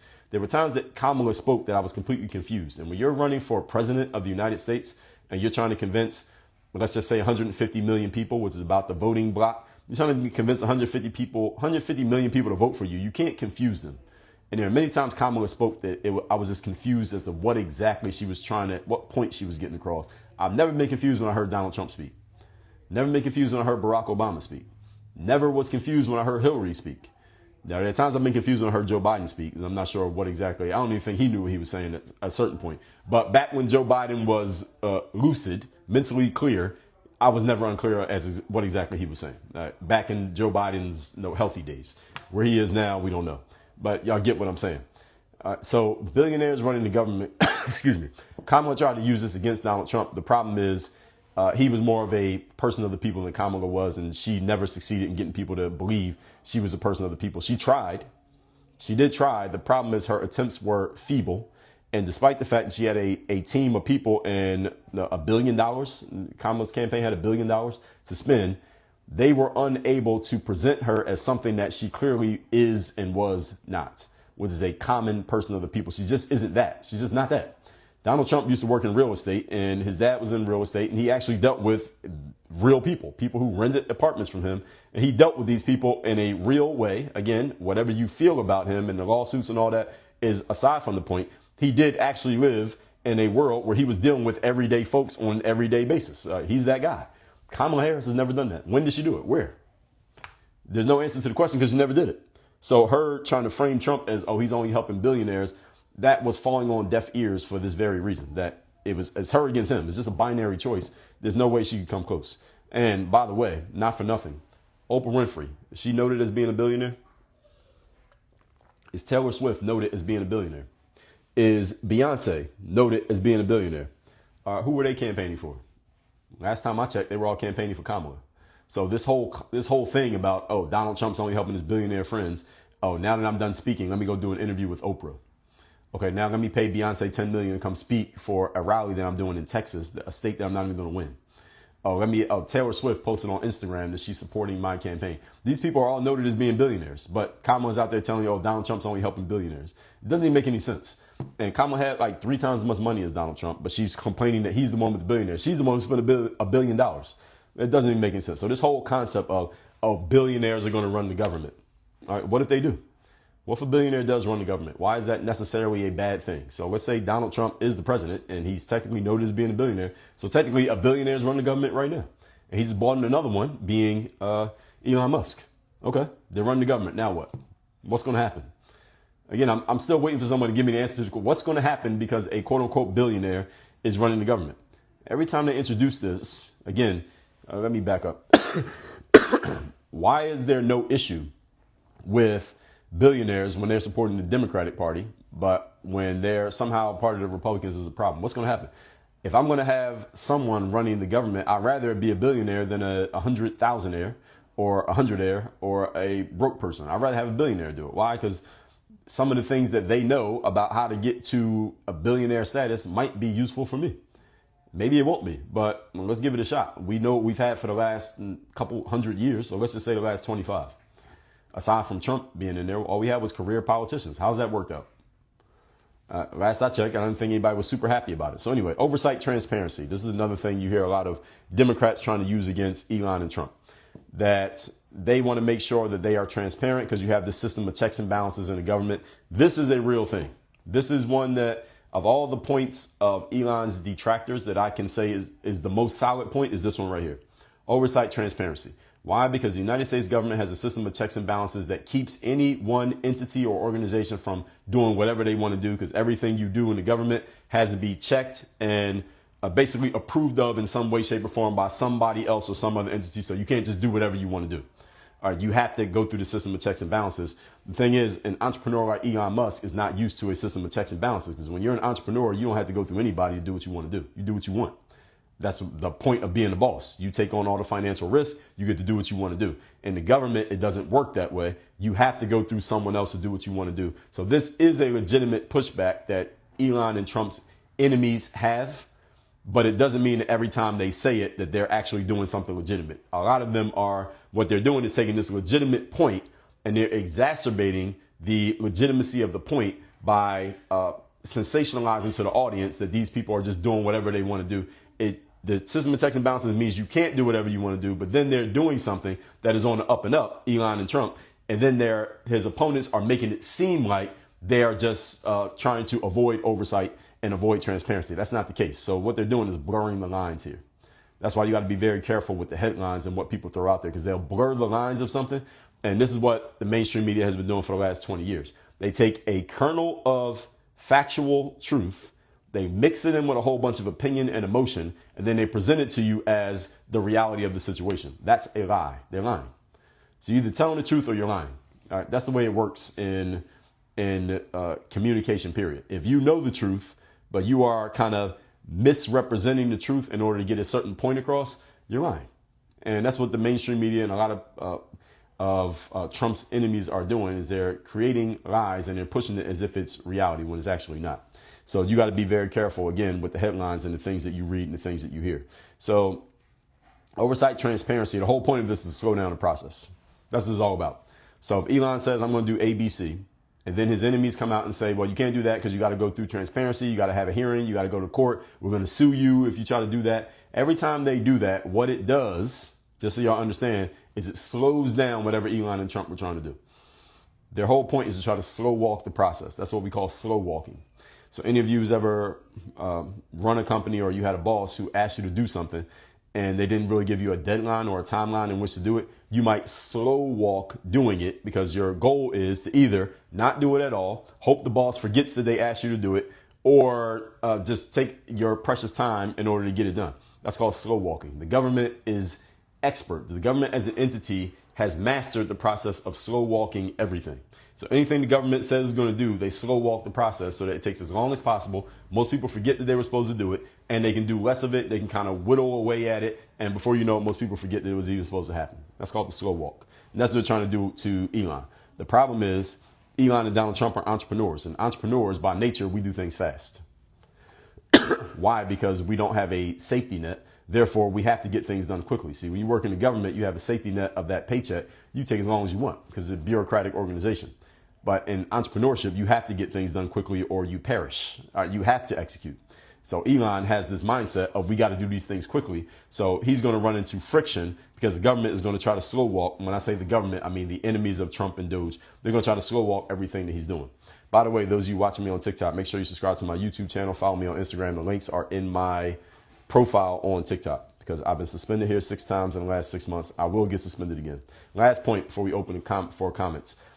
Are there viable replacements for these agencies? This is another pushback that people have. Well, hey, if you remove this agency, who's going to do all the stuff that this agency does? That is a good question. The answer is there's a whole lot of redundancy in the United States government. There could be 3 different organizations that are basically doing the exact same thing. And if someone took a look at it, got rid of all the bureaucratic red tape, and they could reduce this down from being 300 people working to 50 people working and get the exact same jobs done exactly with the same level of efficiency. The problem is the 250 people who will lose their jobs in that process are going to push back against that happening, even though logically it makes perfect sense to do it.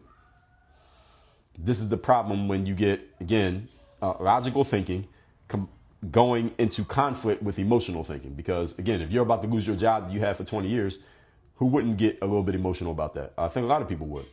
And someone is logically coming in saying, well, we got a better process that for which we don't need you, and you don't have any skills for what we do need moving forward. Sorry, you're fired. You're about to lose your job. Well, of course, people are going to push back. All right? If there's something I can do to try to keep my job and keep that paycheck coming, I might do it. Again, human nature. Doesn't make me a bad person. It just makes me human. I'm trying to self-preserve. Every human being is wired for self-preservation. So it's a common challenge that many agencies will be shut down, not have a replacement, but that's kind of the point. Because many of these agencies, again, are redundant. We don't need them. Their functions can be handled by other departments of the government. All that being said, folks, I went an hour and a half of monologue here. Let's open the comments up. YouTube, for whatever reason, I'm still getting an issue with the signal. We got to look at YouTube and see what's happening. But the recording will be on YouTube. The recording is good, but the live signal has not been working very well on YouTube. Over on, let me see. Over on Rumble and X, we are good. Facebook's good. LinkedIn, I don't know what the issue is with YouTube. YouTube's been giving me issues the last 2 days, but the replays will be on YouTube. So any of you who YouTube had to buffer a lot of this live here today, I don't know why. Because again, I'm streaming in 7 different places. The only place giving me an issue is YouTube. Let's see what we got over on TikTok. I'll let you all know I will not be able to get to all of these comments.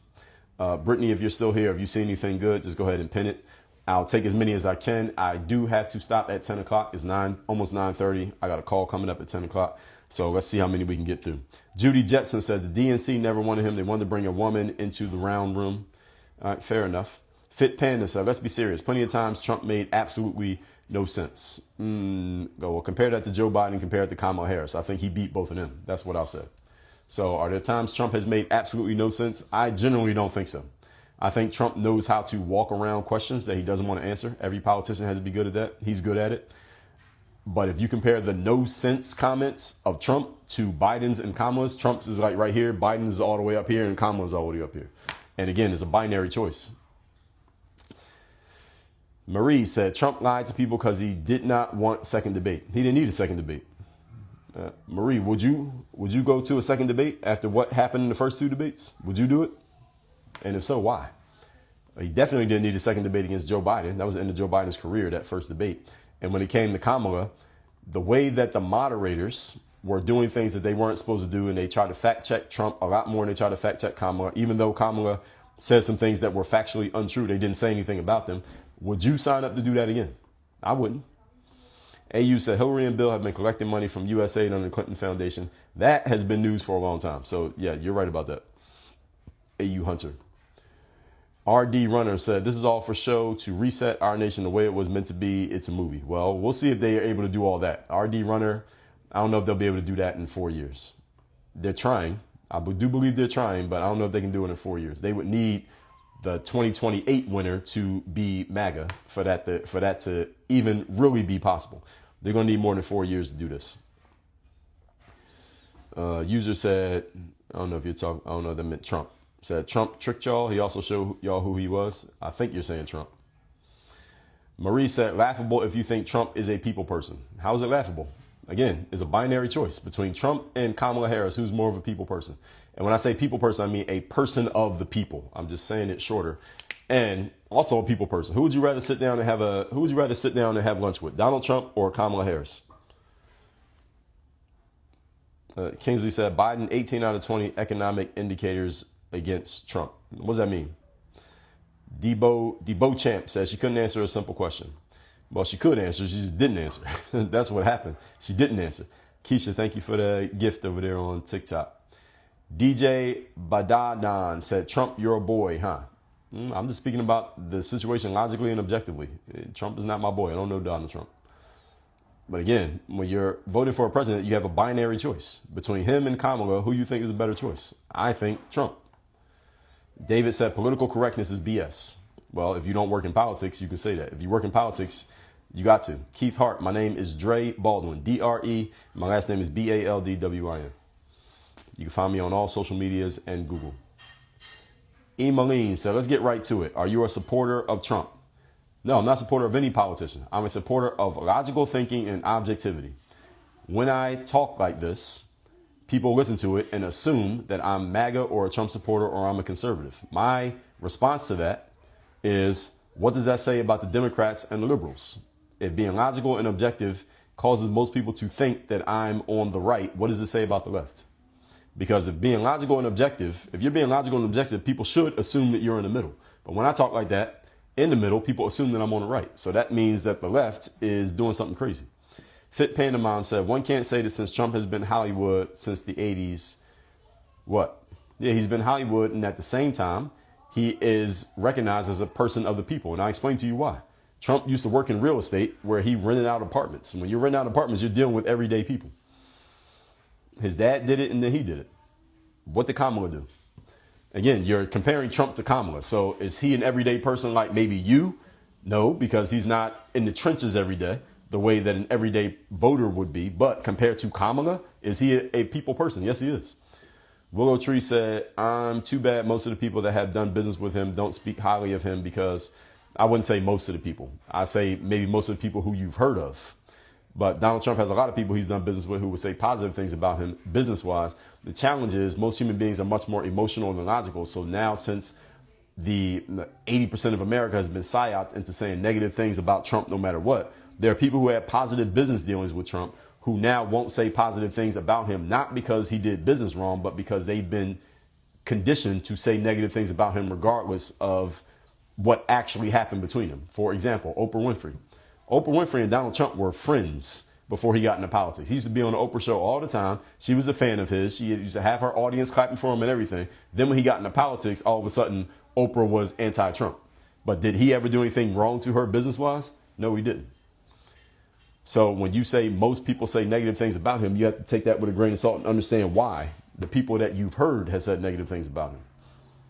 And a lot of people who want to say positive things about him would prefer to just remain quiet rather than outing themselves as saying something positive about Donald Trump. Because let me ask you a question. What's going to happen if you go public saying positive things about Donald Trump? Everybody knows what's going to happen. You're going to get bashed by a whole bunch of people. Who wants to deal with that if you don't have to? So that's the issue, that you have to take all this stuff with a grain of salt when it comes to how people talk about him. Judy said they thought they hit a jackpot with Harris, female and black. Well, they did hit a jackpot. The jackpot just didn't beat Trump. And also, I think they didn't really have a choice. I think they should have had an open primary, but I think they would have looked bad. The Democratic Party would have looked bad because they present themselves as the party of the minorities, the party of black people, the party of LGBTQ, and the party of females. So how are they going to pull the old white man off the ticket, Joe Biden, and then there's a black woman sitting right there and go over the top of her? If they would have did that, they would have looked bad. They should have did it because they would have got a better candidate, because she would not have won an open primary, but they didn't do it, and they had to go with what they had. So they kind of checkmated themselves. Actually, Joe Biden checkmated them because he's the one who picked Kamala. Missy said, your opinions are spot on no matter who you voted for. Well, thank you. RD Runner said, military is in control. The media is starting to change. Speak more truth. It was all planned. All right, well, we'll see.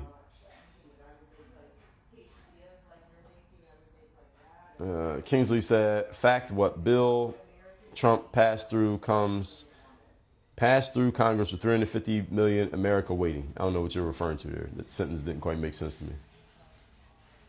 User said, Trump is also playing the Republicans. He plotted this years ago. Well, a lot of them don't like him. So, I mean, what you want him to do?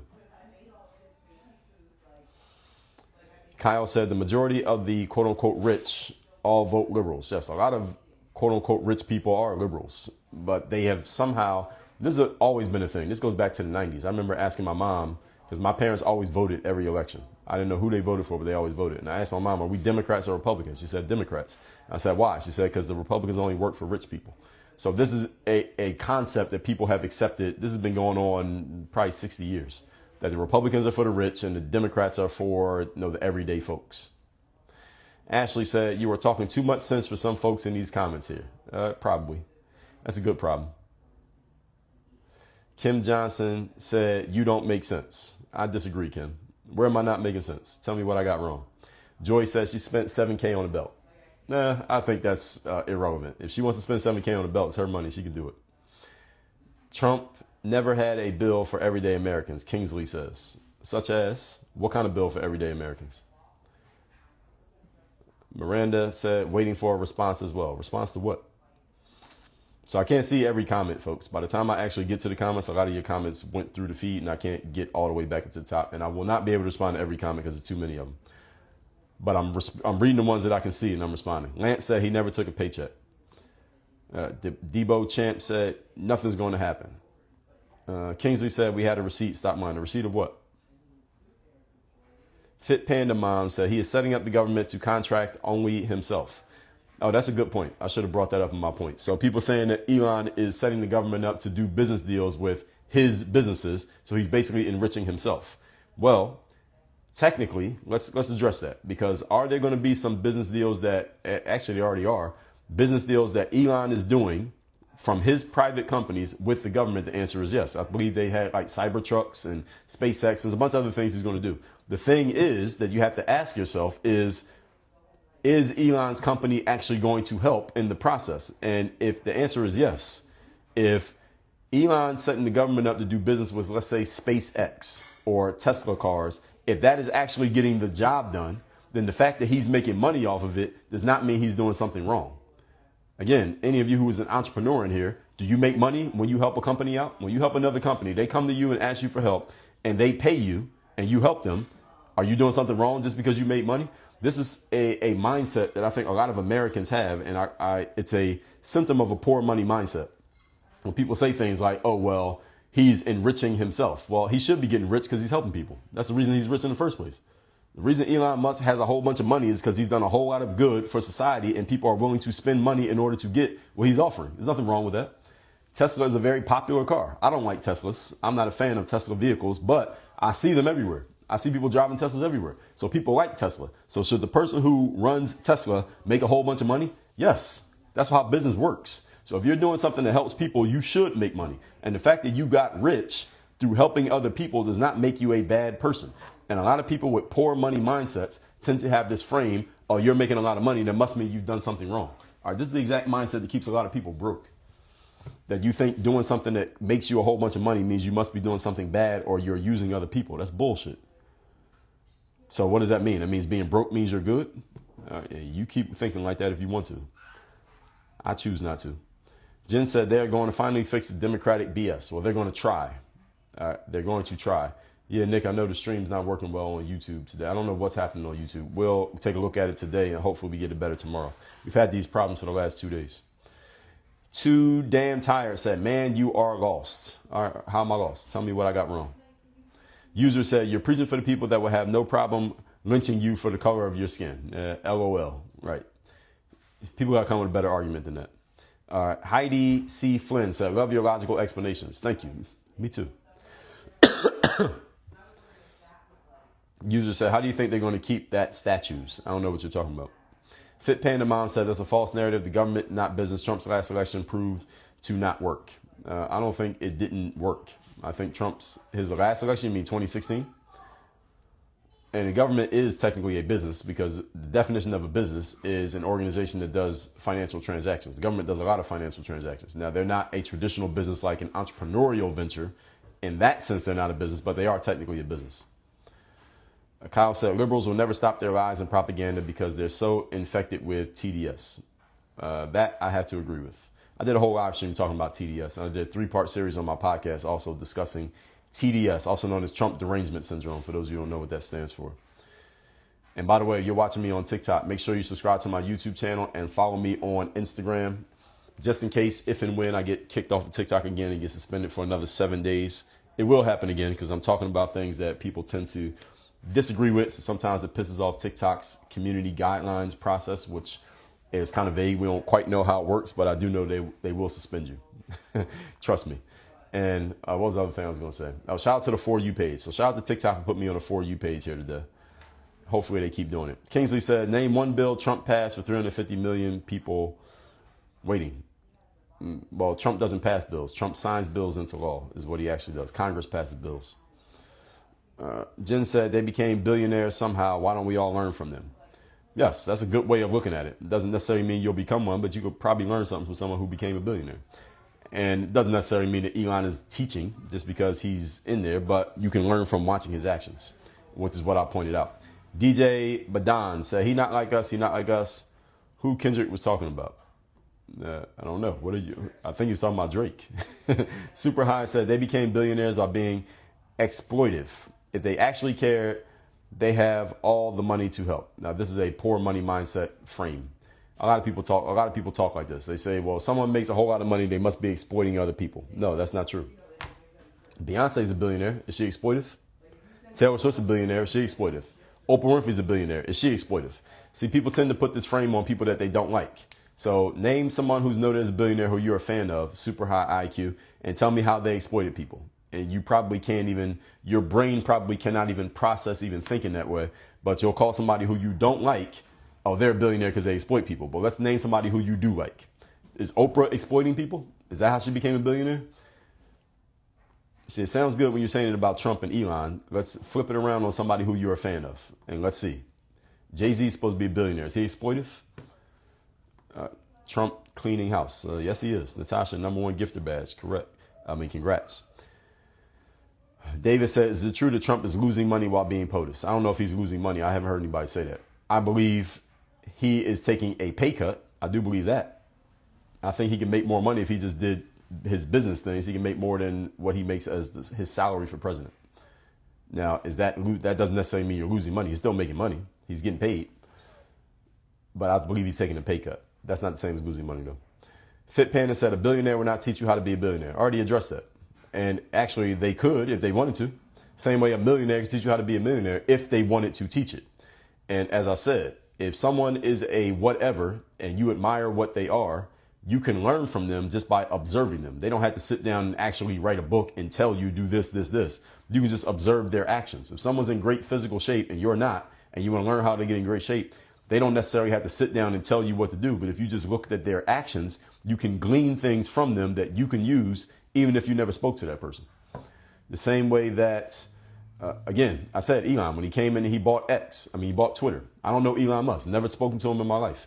But when he bought Twitter, he fired 80% of the staff and the application still ran as usual. So what I learned from that is that Elon is applying the 80-20 principle. And that he fired 80% of the staff and it still worked. And that's 100% true because it's known as Pareto's principle. It's always been around. So that's something you can glean from him without even talking to him. So they may not necessarily be teaching, but you can learn from people if you observe. Kingsley said, where's the border bill from Trump? You guys hollered for 4 years. Where is it? He didn't need a border bill. All he had to do was enforce the damn laws. There's no need for a border bill if you just enforce the laws. Kingsley Jones, what Joe Biden did, and a lot of people don't understand this, when Joe Biden became president in 2021, within the first 30 days of his presidency, he put out a bunch of executive orders that basically lowered the standard of how the border laws and the immigration laws were being enforced. Basically, he signed a bunch of executive orders that basically told the people at the border and the immigration officers to stop enforcing the laws so strictly, because they were enforcing them very strictly under Trump. So he basically signed executive orders that lowered that enforcement. And when Donald Trump came back into office, he basically put those orders, he executive ordered them right back into enforcing the laws. So he didn't need to pass a bill because the law already exists. A bill is something that's passed by Congress that the president signs into law. We already had laws for immigration. We already had laws for the border. They've existed before Biden or Trump came into office. All that happens is the president can decide how strong or how weakly we're going to enforce the laws. All Donald Trump did was make the enforcement very strict, and Joe Biden lowered the enforcement. So all Donald Trump has done is put them back up where they used to be. And now we're actually enforcing our border laws. So if you want to be mad about anything happening at the border, be mad at Joe Biden because he told the border people, stop enforcing our laws. That's how we got so many immigrants coming in during his administration. All Donald Trump is doing is enforcing the law as they already exist. That's all he's doing. And people are acting like this is some tragedy. Enforcing the law is not a tragedy. Super High Q said, why won't Elon end hunger? He could do it easily. He doesn't care. Well, why don't you end hunger? That's what we call grandstanding. When someone looks at a person who is noted for having a whole bunch of money and saying, well, this person's to do all these things with their money. Well, how much of that money is under your jurisdiction? If the answer is none, then you're unqualified to say what somebody else should do just because they have it. Just because somebody else has a bunch of money does not mean they're required to do what you think they should do with the money. And if you really think they should do X, Y, Z with their money, then you go make that money and you do it. That usually ends the conversation. And again, if you think a quote unquote billionaire can solve hunger, okay, then are you saying the same thing about Oprah, Taylor Swift, Beyonce? Why hasn't any one of them ended hunger? The answer to the question is, and this is for everyone, and I'll defend them as well as Elon, is that it's not my money, it's not my call what they do with it. I don't care if somebody has $1 trillion. It's not my call to tell them what they're supposed to do with their money just because they have it and because I have an opinion. Because if you had $1 billion, do you want some everyday person telling you what to do with your money? And what would you say to them if they tried? I know what I would say. I say, who the fuck are you to tell me what to do with my money? I earned it. You can't tell me what to do with it. It's my money. Judy said they had never thought that we, the people, said we are tired.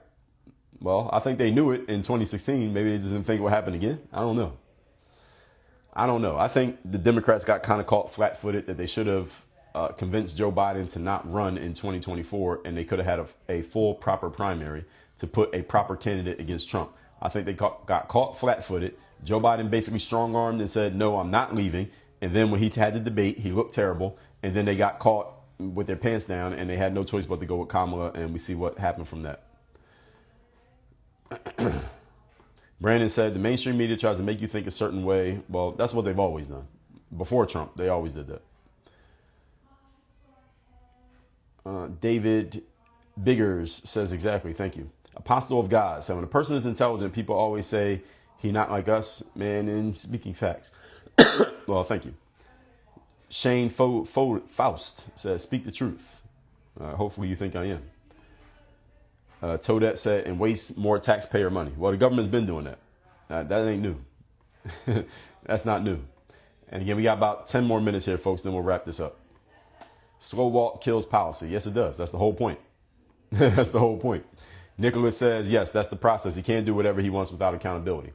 Well, at certain levels, there are certain things he can do without checks and balances. For example, executive orders.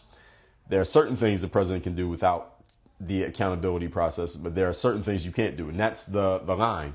When they get close to that line, that's when you get judge injunctions and going to court, et cetera, et cetera. So that's the red tape that is also known as checks and balances. So they're going to try to use this against Trump a lot, also known as lawfare.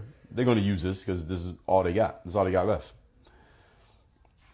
Kingsley said, where's the bill stopping men from playing women's sports? I heard a lot of Jesus' name. Where is the bill? Well, it has to go through Congress. The president can't just do that. It has to go through Congress. And if they don't get enough people in Congress to support such a bill, then it won't happen. You got to understand, there's a lot of people in Congress who don't want a bill like that. They don't want to stop men from playing women's sports. So you got to get enough support in Congress for that to happen. This is all politics. 400 people in Congress. So you got to get a lot of people on board for that bill to even become a thing, let alone to make it become a law. and they're fighting it. There's a bunch of people fighting that right now, in case you didn't know. Judy said, how many times has the billionaires in our society lost it all, got it back, lost it, and got it back? Well, we know Donald Trump did that multiple times. Nicholas said, do you think Elon has our best interest in mind? LOL. Or what is our best interest, Nicholas? First of all, we got to frame what our best interest means, because what you think is our best interest may not be what I think is our best interest. And secondly, I honestly don't really give a damn what interest Elon has in mind. Note, I didn't say anything here about what I personally want the government to do. But if you want my answer, let me tell you. I want the government to do anything. I'm not interested in the government having any hand or any play in what happens in my life. I want the government completely out of my business in all ways, shape, or form. Ways, shapes, and forms. I don't care if it's a Republican or a Democrat in charge. I don't want the government involved at all. So I don't really give a damn what Elon does. And furthermore, for all of you listening to this, you want to put yourself in a position life-wise where it doesn't matter what the government does. You are not so strongly affected by government decisions. If the government decides, hey, there's no more Social Security after 2040, I'm okay with that. I don't want to be in a position where I need it. Or the government changes some tax thing, or they do this or that, or boys and girls sports. I want to be in a position, and all of you should be aiming to be in a position where it doesn't matter, because you are able to sustain your situation and your lifestyle regardless of what the government decides. Or you can maneuver around whatever the government does because you have the resources to do so. That's the position you actually want to be in. I don't want the government involved. I have an opinion on the government, but that doesn't mean that I need the government or I want them involved in my lifestyle. Clearly, I have an opinion, as you can see. So some people don't think too deeply. Yes, that's true. We got less than 10 minutes here, folks. I'm taking as many comments as I can get to. If you're watching me on TikTok, again, my YouTube link is in my profile, and my Instagram link is also in my profile. Make sure you follow me in both places just in case any shenanigans happen with TikTok, which they have in the past and they may again. Daisy Dreamer, I appreciate you. Thank you. Jay Will said, I love the way you think. You're so logical and knowledgeable. Thank you. I agree. Emmeline got the number 3 gifter badge. Thank you. Lee John, good morning. Ashley said, anyone in here who isn't listening needs to listen. He's not lying. Well, thank you, Ashley. Thank you, everybody who found me on the For You page here today. Shout out to TikTok for putting me on the For You page so y'all can find me. Hopefully they keep doing it. I find when I get suspended, they don't put me on the For You page for like a week or two, but then they bring me back. So I got suspended like 3-4 weeks ago, and I wasn't on the For You page after I came back from my suspension. But now I guess I'm clean with TikTok again, so now they keep putting me on the For You page. So Teresa says, so far it's been found there are 34 agencies that do the same thing. I didn't know that stat, but I believe it. Super High said, Elon has the money to feed America, but he won't yet. We're supposed to believe he is here to serve. Well, again, you ain't qualified to tell Elon what to do with his money. Why are you counting another person's money? That's what we call counting other people's money. He made that money by doing business. If you think he should feed people, then you should make the money and you feed people. But you can't tell another person what to do with their money. Just because they have it does not qualify you to talk about it. Again, why don't Beyonce feed America? Coco said, Kamala, people hate facts and accountability. She needs to be polished. Those word salads didn't fly. Well, yeah, she just was not a very polished politician, which is why they should not have had her as the nominee. It's not her fault as a person because she got chosen to be VP and she fell into the nomination. I think it was the Democrats' fault that they allowed that to happen. They allowed it to happen by not pushing Joe Biden out for the 2024 nomination in the first place because they got stuck with Kamala because they didn't have enough time. That's where they failed. I think they could have had a primary still and picked somebody on a short list that would have been a better candidate than Kamala. I think Michelle Obama would have done better than Kamala. Don't know if she would have won, but I think she would have been a better candidate. Kamala is just not a very polished politician. So that was a Democratic mistake. Let's see. George say, are you saying that Musk is legally viable not being voted in? What do you mean by legally viable? He is a person who was appointed by Donald Trump to help do things. And the president does have the power to appoint people to help him do things. They don't have to be voted in. Most of the people in Trump's cabinet were not voted in. They were appointed and then they get approved and then they start working. All the people are named. Only people who got voted in is Donald Trump and J.D. Vance. And J.D. is indirectly. Everybody else got chosen by Trump. Nobody else got voted in. Pam Bondi didn't get voted in. Kash Patel, RFK, Tulsi, none of them got voted in. They got chosen by Trump. And then they get verified, and I forget what the word is, when they have to go through the congressional hearings and all that. But the Republicans run both houses, so they all got in. That's how it works. Kyle said there need to be term limits for Congress members. Yeah, we talked about that yesterday, Kyle. I ranted about that a long time yesterday, and you're correct. Yes, there should be term limits. The problem is, how is anybody on Congress going to vote for a term limit? They're basically voting to get themselves fired. So it's kind of like this catch-22. I talked about that yesterday because there's another process. All the states would have to come together, or 2/3 of the states would have to come together in order to do that. The problem is the people in the states are friends with the people in Congress, so why would they vote for that? So it's kind of like we're kind of stuck in a way. Nico said, why has TikTok canceling you? Well, one reason could be I said something that the TikTok moderator decided I violated the community guidelines. Another reason is that if a bunch of people flag my live stream based on what I'm talking about, TikTok will take preemptive action, and then they'll go review the flagging and find out did I violate or not violate. And I've been suspended a couple times, and I appealed, and TikTok said, you're right, Dre, you can go back. And then a couple times I've been suspended, and I appealed, and TikTok said, no, Dre, you're wrong, you're suspended. So you never know. The community guidelines on social media apps are they are intentionally vague so that the apps have leeway to basically kick you off whenever they feel like it for whatever reason. But shout out to TikTok. TikTok, we're good right now. TikTok, we're here right now. Okay, so keep putting me on the For You page. All right. Rug Pull said, why can't I ever scroll when you come around? Truth always speaks to me. That's right. Well, I'm glad to hear that. I'll take that as a compliment. All right, we got like 2 minutes here, folks. Then I got to go to the bathroom. I got to get on call at 10 o'clock. It's 9:56. Keisha said, good morning. You explained very well. Kesha. Thank you, Kesha. If y'all on TikTok watching, make sure you follow me, of course. I think most of you probably already did that. Make sure you subscribe to my YouTube channel and my Instagram. Follow me on Instagram and YouTube if you're on TikTok, because, again, the shenanigans happen on TikTok.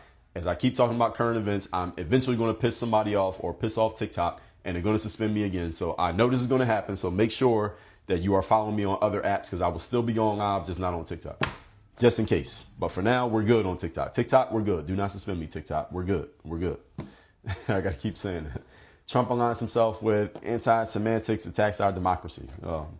Crystal, you got to come with something better than that. People have been saying that stuff for 10 years. We need something better than that.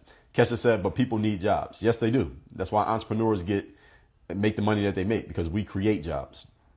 We need Elon to keep going. Well, he's trying. All right, we got 1 minute here, then we got to wrap this up, folks. Chief said, Dre in the morning show. That's right. Yes, is this the Dre Baldwin morning show? Maybe we should start calling it that. Jeanette Smith, good morning, my friend. Thank you. Kyle said, TikTok censoring is beyond ridiculous. Well, they got a right to do it. It's their app. They can censor if they want to. Vanessa said, great live. Thank you, Vanessa. Jam FKE said, have a great day. Thank you. Gigi said, I followed you on YouTube before I was banned on TikTok. Glad to find you again. Great. Well, I'm glad you're back. You're unbanned. Shout out to everybody who's been banned on TikTok and came back. So, everybody, I do these live streams Monday through Friday, 8 a.m. Eastern. So if you like this one, come back tomorrow. If you hated this one, come back tomorrow. If you are indifferent and you're kind of on the fence, you're not sure how you feel about me, come back tomorrow. I do these Monday through Friday, 8 a.m. Eastern, unless otherwise noted. Sometimes I'm traveling, so I don't do lives. But most of the time, if I'm at my home base, I'm doing these lives 8 a.m. Eastern. It's usually about a current event or some type of social issue. The topic is to be determined. We don't always know what I'm going to talk about, because something might happen today that leads to me talking about it tomorrow, so I don't even know about it yet. But if that doesn't happen, then I already got some topics that I already have at the ready. But if you like this, make sure you follow me. You want to learn more about working with me, there are links in my profile on whatever app you are watching me on. Look me up on all the other socials. I'm on LinkedIn, Rumble, X, Instagram, Facebook, TikTok, and YouTube. I'm on every social media platform. I'm very easy to find. My name is Dre, D-R-E. My last name is Baldwin, B-A-L-D-W-I-N. These are my books behind me. I've written 40 of them, so you want to read one of my books. We got plenty of them out there. Just Google me. Actually, don't Google me to get one of my books. Send me a DM, and we'll send you a link to get one of my books from one of our book funnels. I got to go to the bathroom. I got to get on a call in 1 minute. Everybody have a great, what's the day? Wednesday. I will see you all tomorrow. Another live coming up. Everybody have a great day. We out of here.